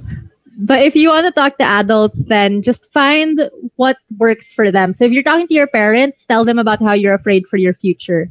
Because hearing your child talking about how they're afraid of not having a family in the future is something that can really move your parents. It really depends who you're talking to. When we're talking to our farmers, we don't talk to them about sea level rising because they don't know what's happening in the oceans, right? We talk to them about the droughts. When we're talking to our fishing communities, we don't talk to them about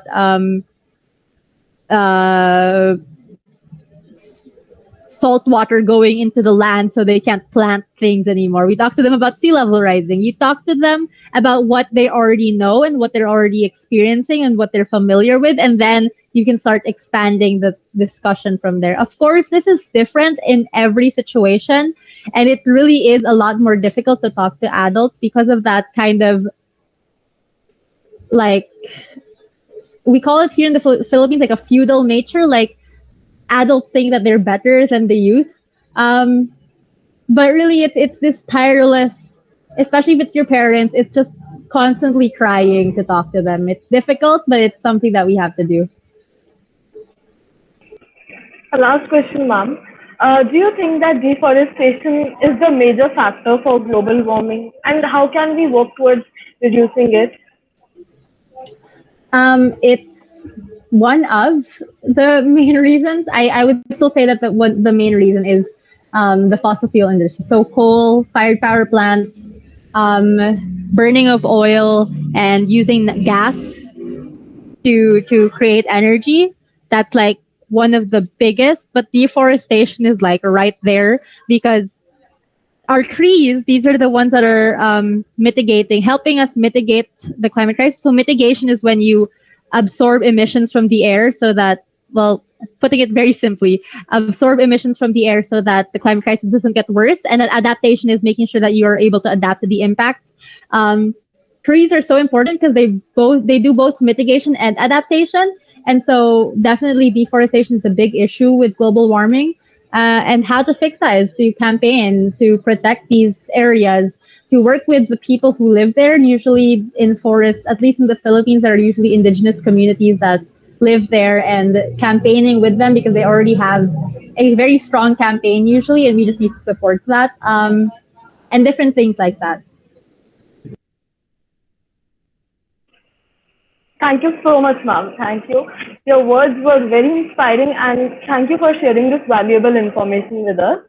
Now we would like you to stay and join us for the panel discussion now. Now that we are done with the speaker session, we shall move towards the panel discussion. So far, we have Mr. Rituraj Pukan, Ridhima ma'am, and Midji Jonal Chan, and Amrita ma'am. As you are aware of the speakers, I would like to give a brief description of Amrita ma'am also. Writer and advocate, founder of Green Living in Dubai, she has been working in the Middle East as a sustainability consultant for 9 years and is the founder of Sustainability Tribe and Zero Waste UAE Social Initiative. She also works as a sustainability speaker, advisor, and educator. Her motto is Start Acting, Stop Waiting. She has various specialities, an advisor to many international sustainability organizations, helped in designing and construction of sustainable development, auditor of ISO 14001, and consultant at Zero Waste. Thrilled to know her achievements, right? We have a mutual feeling and are honored to have her at VEC 2.0 as a panelist.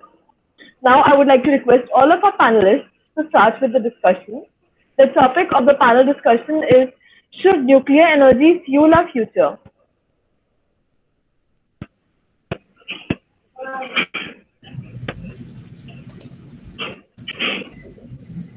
Amrita ma'am, would you like to begin by sharing your views on the topic?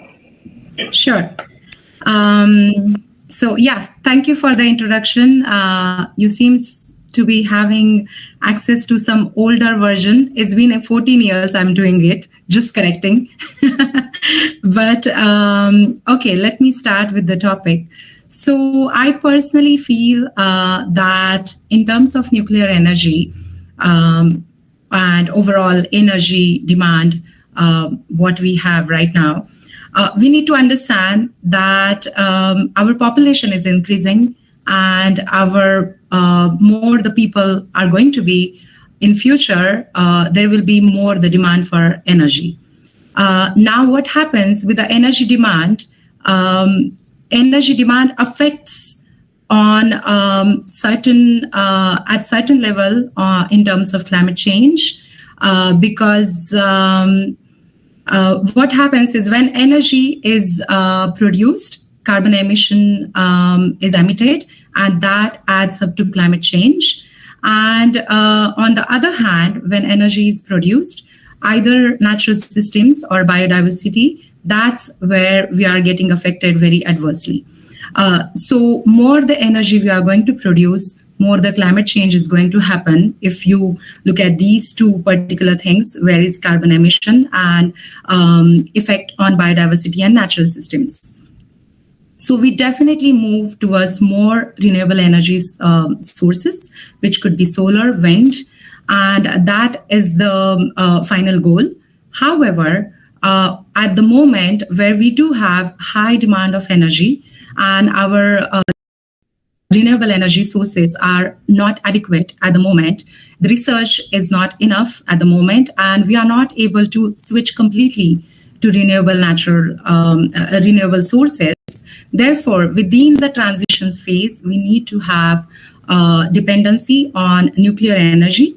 A few important things we need to consider here is, for example, solar energy has been proved that it is one of the best renewable energy source because the carbon emission is not a problem at all. But in terms of natural system degradation and biodiversity loss, it's not affecting as much as compared to hydropower, which is again a renewable energy source, or even the worst players like coal and oil. But solar energy do have a very low efficiency as compared to nuclear, let's say. Also, the base load of solar energy is still not as significant, and that's the reason we are not able to switch completely to solar energy, even if it is much more advantageous as compared to other traditional energy sources. Whereas nuclear energy, for the moment, can actually fulfill our demand, but it is not obviously. It is cleaner version of energy production as compared to our traditional non-renewable energy sources, but it is also giving us a very good base load. So this is, for transition, definitely is a good solution, but our goal finally obviously should be targeting the renewable energy switch completely. Yeah. Rishiraj, sir, would you like to share your views on the topic?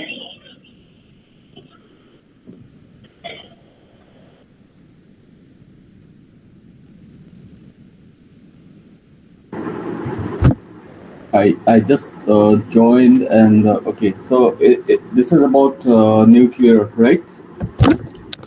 Yes, sir, the panel discussion. Yeah. Just shared our views on the topic. Okay, so I know nuclear energy has been put forward as a possible short-term solution or something to buy time. I think that is fair enough if we consider the safety concerns, which are probably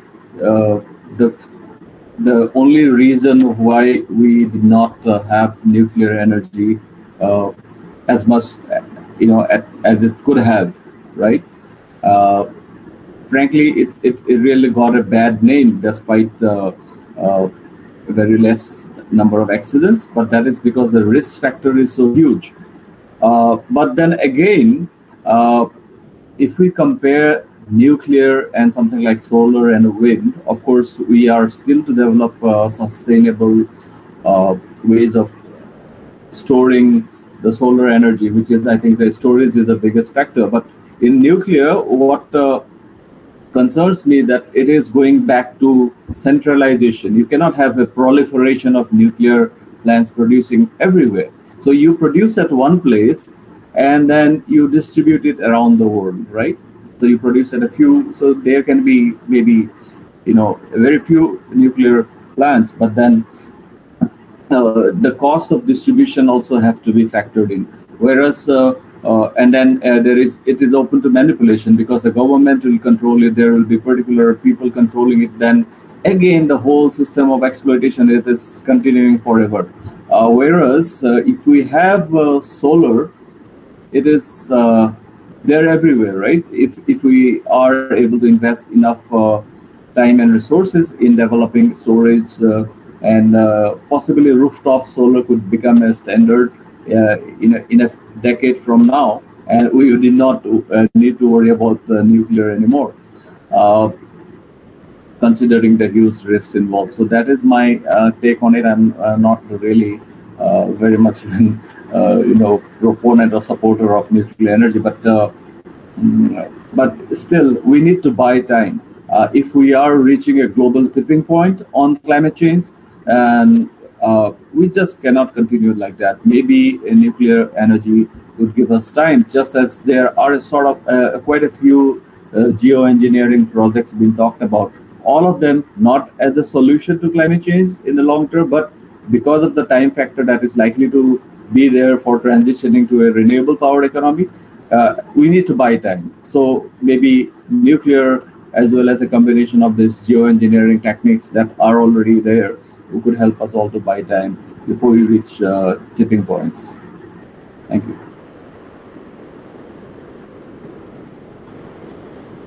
Seeing that our other two panelists seem to be having some network issues, I would like to ask your views on is it possible to rely solely on natural resources? Like many environmentalists advocate that we should shift to natural resources, leave fossil fuels alone. But is it actually possible in the current generation, in the current environment? Well, we will still require energy from somewhere, and you cannot expect energy to come from. We can have a lot of nature-based solutions in terms of other sectors, but what about the energy? The energy, if you're talking about nature, we are still going back to wind and solar or biomass or tidal energy. But all those are the others are still at very nascent stages of development, and that will take a long time to come. Again, that centralization will be a factor. Whereas I think the best bet for me is solar, because it's there all over, abundant, and the potential of solar, if harnessed, could actually fulfill the energy requirements of the entire country in just 1 hour of harnessing the solar power. So yeah, for me, that's the key. What I would like to add here, I would like to clarify one thing. What your question said, can we depend on natural resources? Honestly, that's the problem. We are over-exploiting natural resources when it comes to energy production.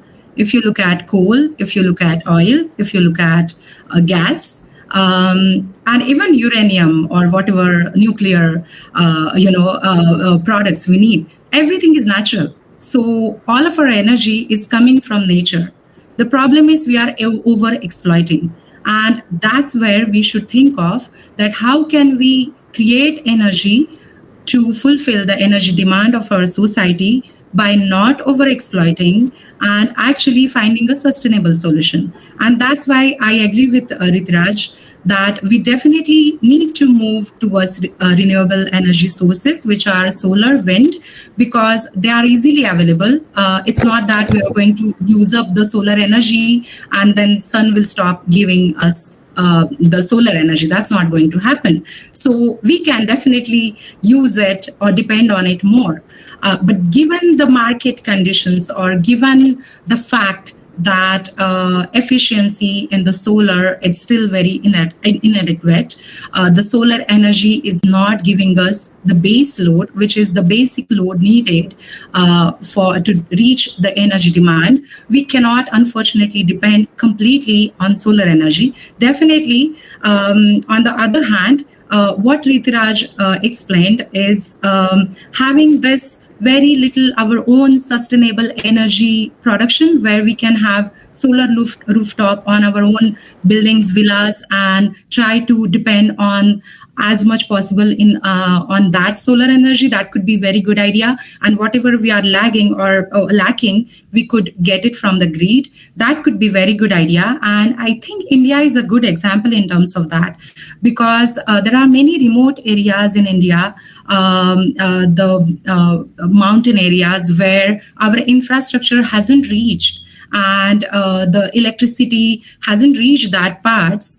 That's where many organizations have started implementing the solar roofs. If you know Solar Mamas, that is one organization, and they are actually teaching these village women who are not really as educated, but they are teaching them how to install solar panels on their roof, how to clean it up, and basics of solar maintenance. And that is a very good idea. But if you look at cities, and demand in the cities is much higher than the villages, obviously.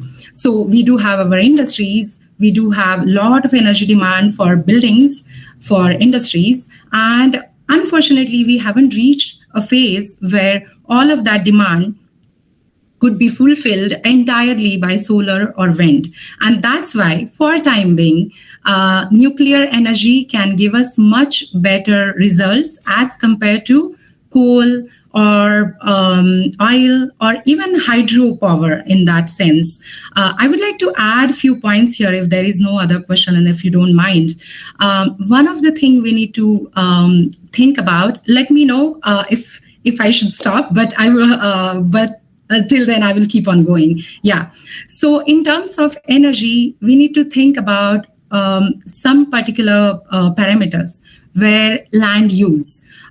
What happens is when the land use is converted for hydropower plants, most of our natural systems get affected and our biodiversity is lost. Now, in terms of hydropower, if we compare with hydropower, which is a clean energy source, but nuclear is not actually affecting that much. Because India could be a good example. What happened in Uttarakhand, the floods and all, that is actually the ripple effect of hydropower electricity plants, which were not installed by doing proper assessment of the natural systems and what will happen in the future. So if you look at it, nuclear power actually can help us solving the issue of loss of biodiversity, land use into from, let's say, forest or villages to the power plant. So that way it could help us. Whereas there is also a debate where people think that wind energy or solar energy also have a kind of effect on land use, because when lots of solar power plants, solar panels are installed, we have one very good example close to us in Dubai, Sheikh Mohammed solar power plant, which is one of the largest in the world. It's a CSP power plant coming up. It's still under development. And you see acres of, solar power plants solar panels installed over there. So it's kind of a land use change, because to create that much amount of solar energy, they need to actually convert the entire patch of the land into a solar power solar field. So if you look at that, that is where nuclear energy can give us for time being, obviously, because that cannot be a final solution. But that can give us a bit of hope that we can still get our clean energy without increasing the carbon emission and without affecting much on the biodiversity. But the risk is very, very huge. And we should think that how do we manage and contain the risk of nuclear power plant and likely accidents happening in future if happens. And one of the important things is we should plan how to phase out nuclear energy or dependency on nuclear energy within next 20 years or so, because our final goal, we should not forget, is renewable energy, dependency on renewable energy. Thanks.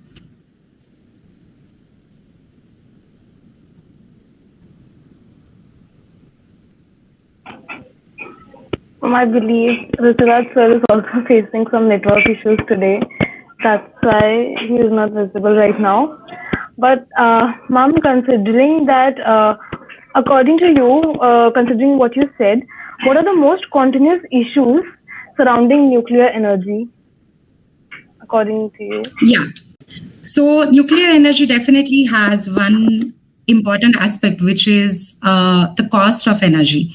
So there is a term called levelized cost of electricity, which is entire cost of electricity, right from extraction of material, then the production, then the maintenance, up to the point we reach the electricity reach to us. So even the energy storage and all of that, operational cost, etc., is calculated.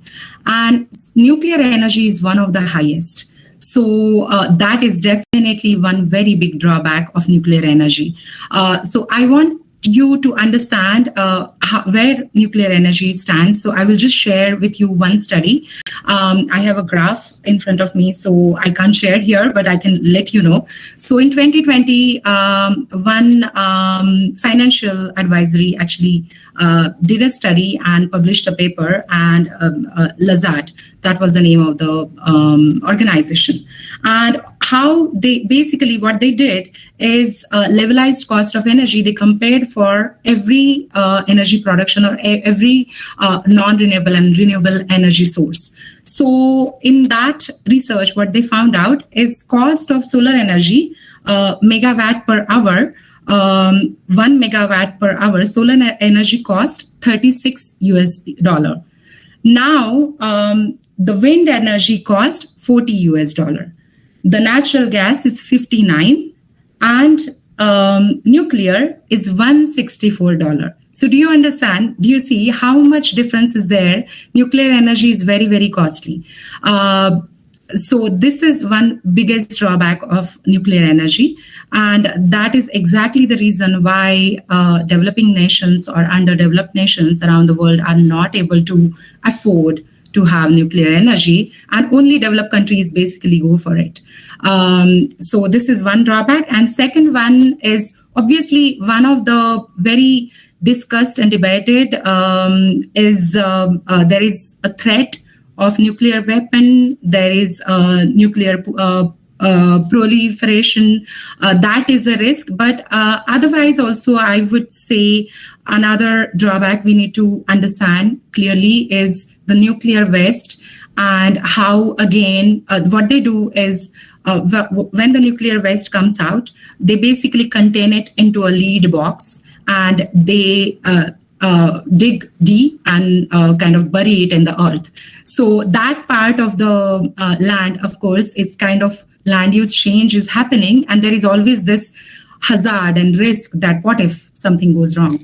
And then again, thinking about how much lead is also extracted and used to create those safety boxes for nuclear waste. And, all of those things, if you look at it, there is definitely a risk. So we cannot deny, but if you are able to contain the risk, and if you are able to manage the risk, it might be a very good transitional solution. I'm saying that again and again, transitional solution, not a final solution. Yeah.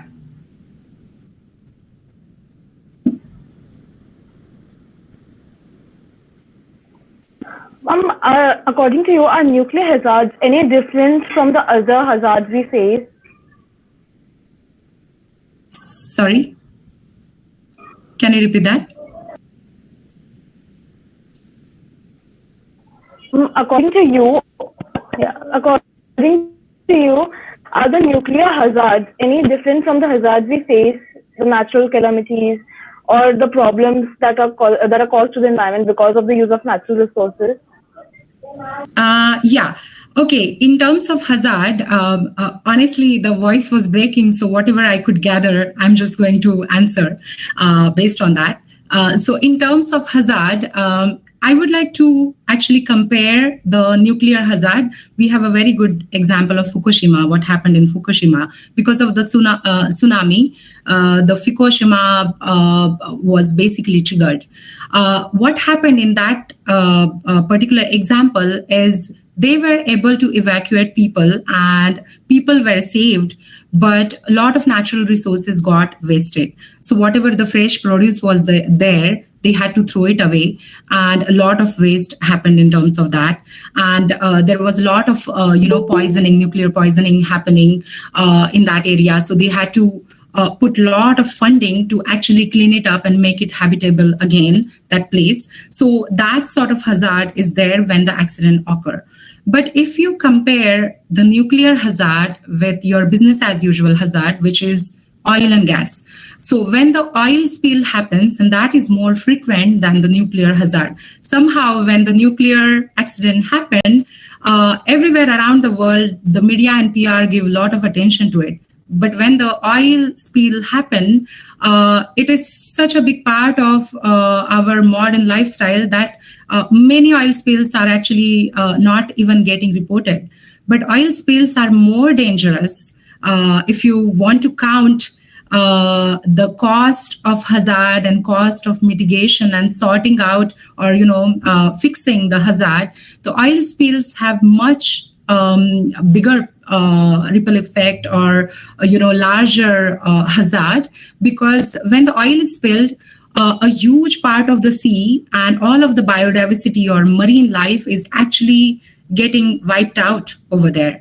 And it's not just marine life, but also the birds, also the, because birds we don't count in the marine life. But there is so much bigger hazard in terms of oil leaks, and then even cleaning up that is huge cost, and how much you can actually clean it and how long it takes, etc. So if in that sense, if you look from the holistic sustainability point of view, the nuclear hazard are still very much manageable. And in terms of biodiversity loss, which is the biggest threat right now, what we are seeing apart from the climate change. So that way we can still contain and manage it if we do it well. I would like to mention one more important aspect here about the nuclear energy is when we are talking about all of these energy sectors or different energy uses, resources, there is one very promising energy source which is still under research. So which is hydrogen fusion. We haven't found the success over there yet.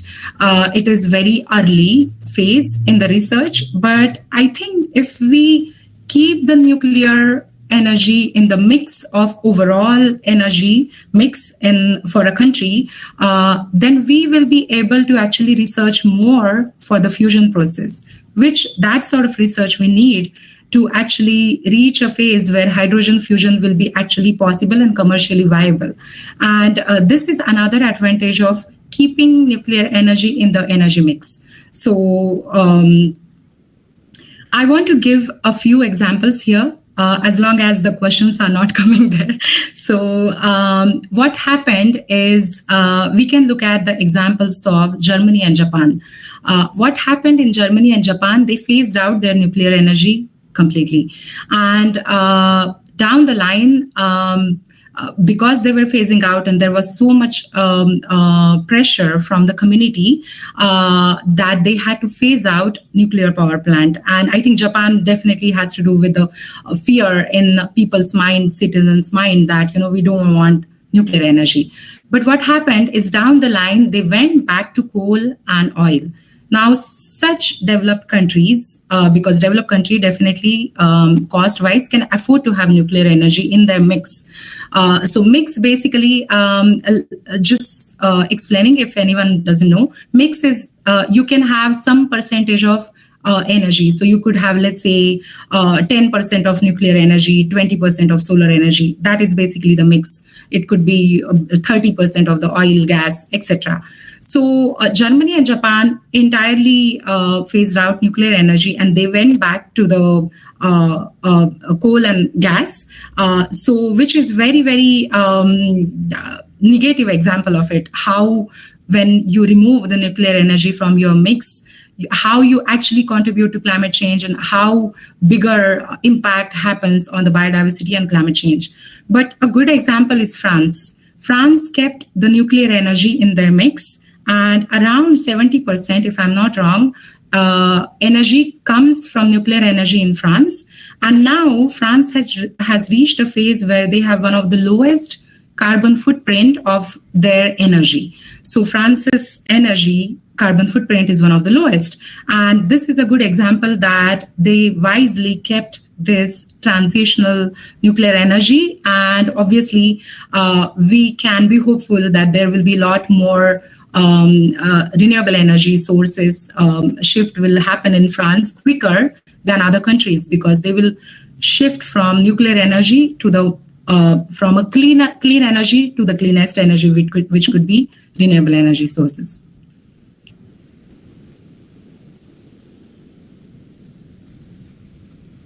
Okay, ma'am, I would like to, first of all, good evening, ma'am. I would like to ask you a question.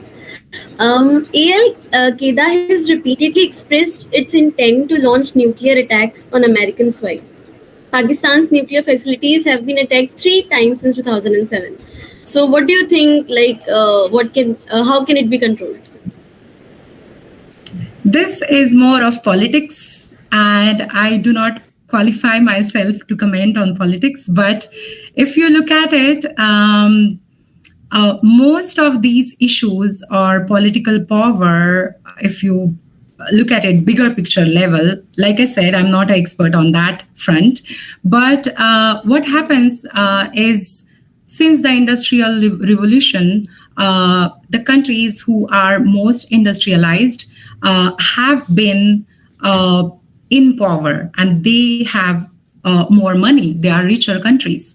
In very, very layman's language, I'm trying to explain this. But one of the things is they are very energy independent because they are one of the most industrialized nations. So if you look at it, energy demand is a topic which is going to still remain there. And it is up to countries' policy where they want to have their policy, focused. Do they want their policy to be focused on world domination, or do they want to have their nation's policy focused on being independent and growing and progressing, making their citizens, happy and giving them better standard of life? Then obviously all of this answer lies there. And obviously we know that US is a country which has been dominating since the Industrial Revolution, or let's say World War II. And then the China is there. And so these are it kind of moves from this sustainability energy, this question moves from this topic to the politics topics. And I can't give you any better answer in that. Okay, ma'am, no issues. I would like to ask one more question. Are nuclear power plants worth the cost? Like, they are really, really expensive. Correct. See, the thing is, let's now talk about energy demand, why we are even talking about nuclear energy. So I'm kind of assuming that the countries who are moving towards more nuclear energy are smart enough to focus on using nuclear energy for their own good instead of nuclear weapons, just to make it as a base and then go forward. And think about it is more urbanization is happening, more the industrialization is happening in a country, more the energy demand is going to happen. There are 2 ways of looking at it, looking at energy demand. So one of the things which every country should do is, when they have an energy demand, they should look into how to reduce the energy demand. Now, population is increasing and energy demand is increasing, but it doesn't mean that energy demand will keep on increasing. You can actually reduce your energy demand if you have in place energy efficiency policies. Now, let's look at the example of UK. Or even I can talk about example of UAE, where the buildings in UAE are more energy efficient than many parts of the world. So even if this is an oil producing nation, they are still giving enough attention to energy efficiency. So this has to be there in a policy of any government, where they should invest enough research and enough policies towards energy efficiency, so that even if their population is increasing, through energy efficiency, they will keep their energy demand a bit lower. Now, let's go to the next topic. Whatever their increasing energy demand is there, at the moment, the traditional energy sources, which is coal, gas, and I would talk about hydropower because it's widely used in India. All of these are having, and it is proven that there are a lot of issues involved in that. So it could be socially basically displaced, and they are losing their villages, let's say, for hydropower, and they are kind of, becoming refugees.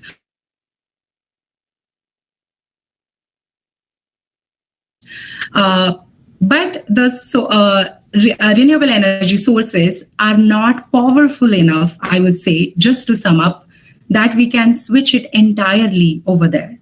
So again, going back to the same thing, nuclear energy makes sense in terms of cost, because if the country decides that we don't want to switch to nuclear energy, we still want to stick to our own traditional energy sources, how are they going to actually increase their fulfill the energy demand of their increasing industries and increasing cities? They will still have to find out a way where they will have to add more and more power plants. If they are adding more power plants, then it doesn't make sense at all to put any new coal power plant, any new oil or gas power plant, or any new hydrogen power plant. Because it is proven, and we are seeing ripple effect for many years, that what is happening in the end. And apart from the hydrogen energy, definitely other energy is actually not even viable. If a country has signed a Paris Agreement, there is no way they will open a power plant which is non-renewable energy, and they will actually fulfill their commitment to the Paris Agreement. That is not going to happen.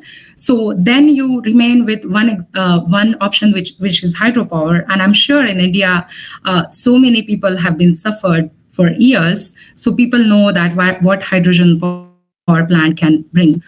So for time being, it could be a good idea where they could try to have one good nuclear energy power plant for time being, with the plan of phasing it out within few years, let's say 20, 30, whatever basically the policymakers will calculate. And based on that, once that is sorted, it is a good idea to put fundings from oil and gas into the research of solar energy, into the research of wind energy. And that's because that's the plan, that's the future. And then how can we bring more efficiency, more concrete base load, which can fulfill our future energy demand through solar and wind? So I hope I try to make it very simplified. I hope it's clear. Yes. Yeah. Yes, ma'am, definitely. Okay, ma'am, there is one question on YouTube. In your opinion, what is the effect? The effect is causing by 5G on environment. What do you want to say about that? 5G environment, yeah. I have been reading about it. I'm not too sure about. I haven't formed my opinion about it, but definitely. Technology is a kind of, a difficult part. We still need the technology, but we need to find how can we use the technology sustainably where our environment and people and society is not getting affected. So I do not have concrete answers on it, but this is basically what I feel about technology. Yeah. Okay, ma'am. I have one more question. According to you, can we do anything to reduce the power usage? Absolutely. Very, very good question. Whoever has asked. This is the best question or the best topic we should be discussing today. So being the World Environment Day, each one of us have a very, very big role in reducing the energy demand. So like I said, energy efficiency. Now, energy efficiency is not for a country or not for a business. It's also for you. So, for example, very simple ways how each one of us can save energy or reduce energy use everyday life. So, for example, you walk, you cycle, do not use your car or your scooter or bike, whatever you call it, or share your bike with your friends. I know it's COVID, but after that, then instead of using lift and elevator, use staircase. There are so many ways. Switch off the light when not in use. Change all your light fittings to LED lights because they have more life cycle and they save a lot of energy. Every time you are buying any electric appliance, try to buy energy efficient electric appliance. So it could be fridge, washing machine, any small product, but it could come with the energy efficiency labels. Get used to try and understand what it is. As a consumer, we do have a huge role here. And honestly, I would definitely like to recommend that use your consumer power. Nowadays, a lot of activism is flourishing. And honestly, I have a very unique perspective on it. If you want to be an activist, first you become a conscious consumer because, instead of your mouth, your money talks. If you put your money in the right product, you give vote to earth through your money. You create the demand for more sustainable products and sustainable solution. And there is no way that companies won't switch to sustainable business practices. They will have to. Every government will have to.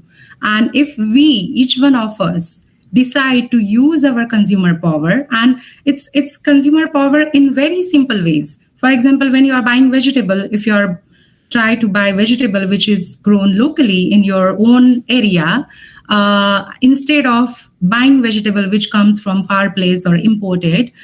So this is the small example how you are creating more demand for your local farmers. Or for example, we all need to buy clothes. Fashion is a big topic. I can see it's students here, so everyone wants to look trendy and cool. Try to find how can you look trendy and cool with sustainable fashion. So that is your way of actually using your activism power or consumer power. And then everyone will have to open up their sustainable fashion range, any brand, or there will be a lot of smaller businesses will come in picture. This is exactly what happened with Zero Waste UAE initiative, our initiative in UAE. When we launched the initiative, at that time, back in 2015, we did not have zero waste or reusable products available in UAE at all. So I'm from India, and every time I used to go to India, visit my family, I used to source the product and bring it back with me. And I started this initiative and started sharing with people. And now we did a survey 2020 December, and there are 31 businesses are inspired and started based on our Zero Waste UAE initiative. This is a consumer power. So I think this is the real activism. So every time, I always say, every time you buy, every time you throw anything, every time you use anything, try to give vote for earth, try to give vote for sustainability, and then obviously this much you all can do. And why to wait for governments or businesses to do something? We should create our own movement. Yeah. Rightly said. Yeah. Ma'am, as Tan ma'am also pointed out, the large industries and rich people are the main cause of environmental degradation. We can also clearly say that they use the most energy resources. What is your opinion on that? How can we make them aware and to stop them? Absolutely. And this is what I said actually is the way, honestly speaking, most of the natural resources, energy, and the money is owned by rich people by now. And this is the universal truth. It applies to every nation. It applies to every race, whatever. So what we all can do, we all remaining people who are not super rich and who do not own all the power, money, and natural resources. So we need to, there is actually no equality in this sense. There is actually a study, and I can't actually I can't gather the name and year of the study, but natural resources in terms of water, oil, these natural resources, world's natural resources are owned by 20% of the people of world's population. It is that inequality, that much huge inequality in our society, the world society. So what we can do is, because what happens is they become owner and we remain as consumers. We remain as people who work for them. So every time we are working, they are becoming rich. So you earn $1 and they are earning more on the top of it on your $1 work. So what you can do is you can create the demand for sustainability. So for example, one of the another way of looking at it is if you see a startup, a small company or business in your locality, switch to them and try buying it from them, because they are not one of those who own world's 20% natural resources. So this is what we need to have. We need to have more smaller businesses coming up. We need our consumers to understand, and smaller businesses are obviously, they try to find out the raw material coming nearby from them. They are more connected to the community than a big corporate.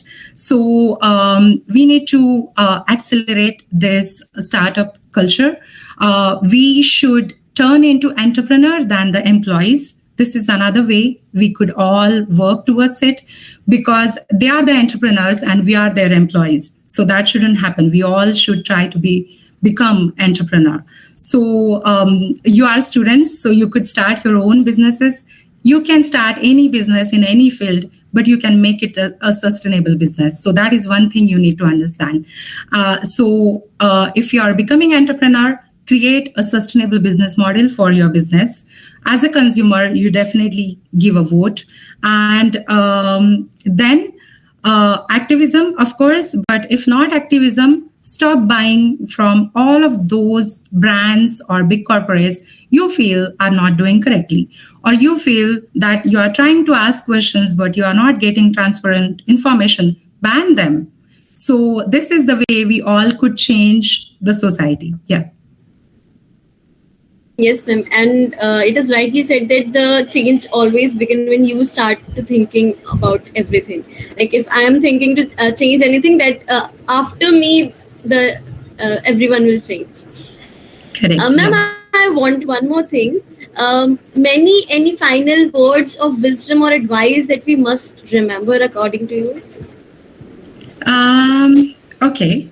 Actually, I said a lot, but one thing I would say is you are a student and you are definitely thinking about what to do in future. Try to understand where the real information is coming from. Do not get carried away from the message coming from the media or the popularity of it, because when you Google anything, only the popular thing will come in the first few pages. And not necessarily it is authentic information. Same applies to media and same applies to any source of information when you are trying to find anything. So one of the best way is do not get affected by, and social media, of course. So social media, everyone is reporter, everyone is an expert there. So for your generation, it is very, very important that you consume the right information and do not get carried away by the popularity of it. If you see somebody has 2 million followers, you might think that, 2 million people are listening to him or her, I will listen to him or her too. No, they buy followers. So don't get affected by that. So consuming right information is so important for you, because you are a generation, you have a lot of information available around you. And if you do not consume right information, all of your life, all of your personality, all of your thinking will be based on whatever information you are consuming. So, previously people used to say, you are what you eat. Right now, I say you are what you consume in terms of information. So be very careful about that. Try to find authentic sources of any information. It could be politics, it could be environment, it could be anything, but try to find authentic information. And sustainability or this sustainability as in environmental, social sustainability, all of it is extremely important skill or a survival skill, I call it, for you, because whatever you do in your life, could be job, could be career or whatever, artist, you will need this skill as a survival skill. So learn it, and all the best for all of you. Thank you so much, ma'am. Ma'am, there is one question in the chat box. Today, we are in the fast degradation phase. Will we be ever even able to get a neutral site till we don't consider environment as important as health and education sector? Sorry, can you repeat that? Okay. Today, we are in the fast degradation phase. Will we ever be even able to get on a neutral site till we don't consider environment as important as health and education sector? Environment is undeniably extremely important. I don't know where you get your information from, but just I'm giving you a simple, plain answer to it. Every time we are buying anything, ask yourself, where is that material coming from? We are so dependent on environment for everything. It could be food, it could be clothes, house, whatever you name it, technology. All look at your laptop and try to see what metals are there, what are the prominent, I do not, the circuit and what metals they are using, and imagine where that metal is coming from. It comes from nature, right? So even the technology is very much dependent on nature. So what happens is, since the Industrial Revolution, people are living in this superficial philosophy or thought that we are different than environment because they see themselves very much different than other animals. We are right now, we have evolved a lot, but we are taking everything from environment, and we cannot detach ourselves from environment. What if our environment stop giving us food, stop giving us water, air, the metals we need for our technology, mobile? We cannot survive. So it is extremely integral part of our society, our living, our entire existence. And education, health, these are all very important things. But look at COVID. This is one of a kind related to environmental climate change as well, because as the earth is going to warm, more such viruses are going to come. So COVID is first. We are seeing the first pandemic of modern world. It's not that this is going to be last, rather we are going to see much more, and your generation is going to see even more than me. So global warming, climate change are extremely important, and they are threatening us. People keep on saying everywhere, #Save Earth. Oh no, we don't have to save Earth. Earth is still going to revolve around the sun even after human race is extinct. So it's not about Earth, it's about us. And if you want to survive, if you want your future generations to survive on this Earth, and if you want to survive with the same luxuries, this is the question. For example, whatever clean air I breathe, and I want my kids or my grandkids to breathe that clean air, then I should act now. Otherwise, they are not going to have more fresh air than me, rather less than me. So honestly, this is not an era where you leave behind wealth for your kids. This is the era when you leave clean air, clean water, clean land, clean food for your kids. And this is what we should think about.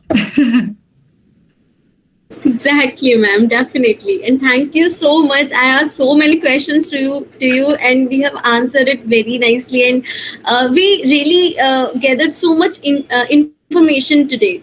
And now I would like to Arushi to conclude the event. First of all, I would like to apologize as our panel discussion could not go as well as we had planned. This was because the other speakers were basically facing many technical issues. But we are glad that ma'am covered up for everything by providing us a much valuable information that we will surely remember and try to implement as much as we can.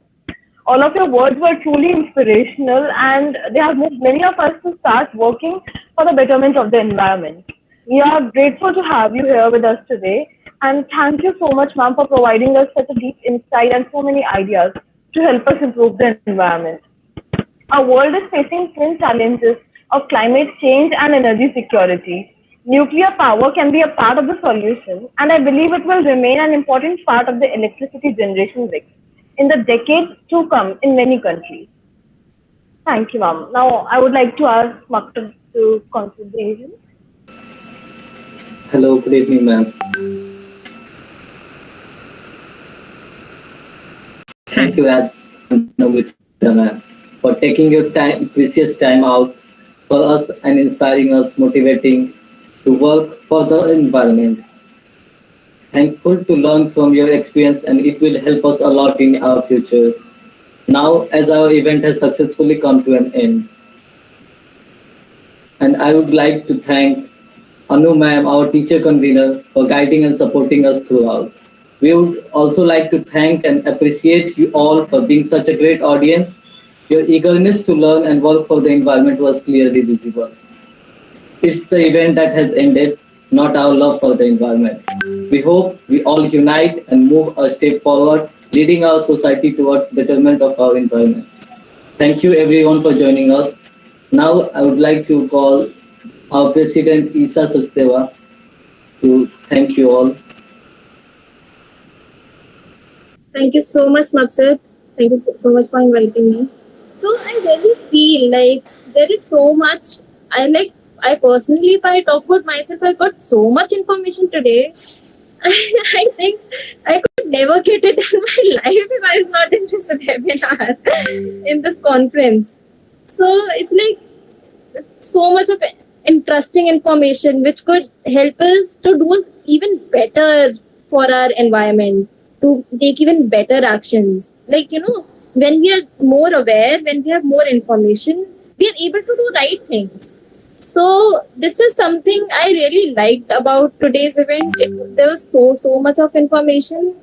Like, although last panel discussion was not like the way we planned, but still, even if we were off topic, we were away from nuclear energy, we learned so many things, and this is so amazing. I really thank you, and I really thank Amrita ma'am and Midzi ma'am, Ridhima, this is so much of motivation for all of us. Her story is so much of motivation for all of us. Amrita's ma'am information is like that. It's like we couldn't get it in our life, maybe. And then by Rituraj sir, by Midzi ma'am, how we can contribute. So it was really amazing, and I really thank all the speakers for their time. And then I really thank all the society members who were putting so much of effort since last 1 month to make this event successful. I really thank all of them. I would like to name some of the society members who have worked so much.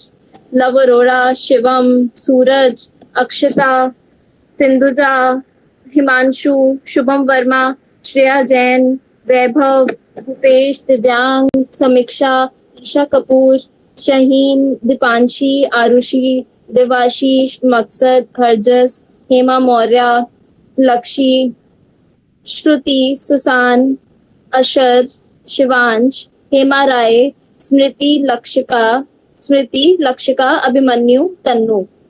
So I thank all the society members for putting so much of efforts. It couldn't be possible without your efforts. Thank you so much. And this was last event for me, as we are graduating and passing out. But I'm really looking forward for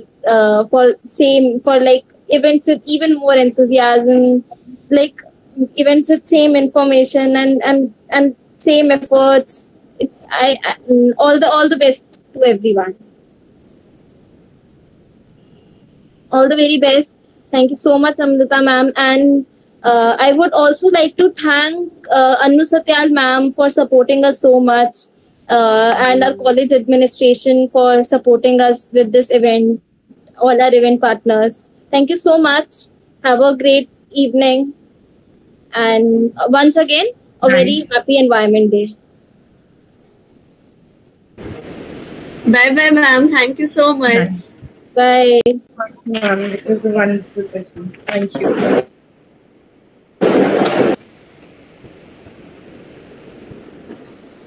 Thank you, Anu ma'am. Thank you, ma'am.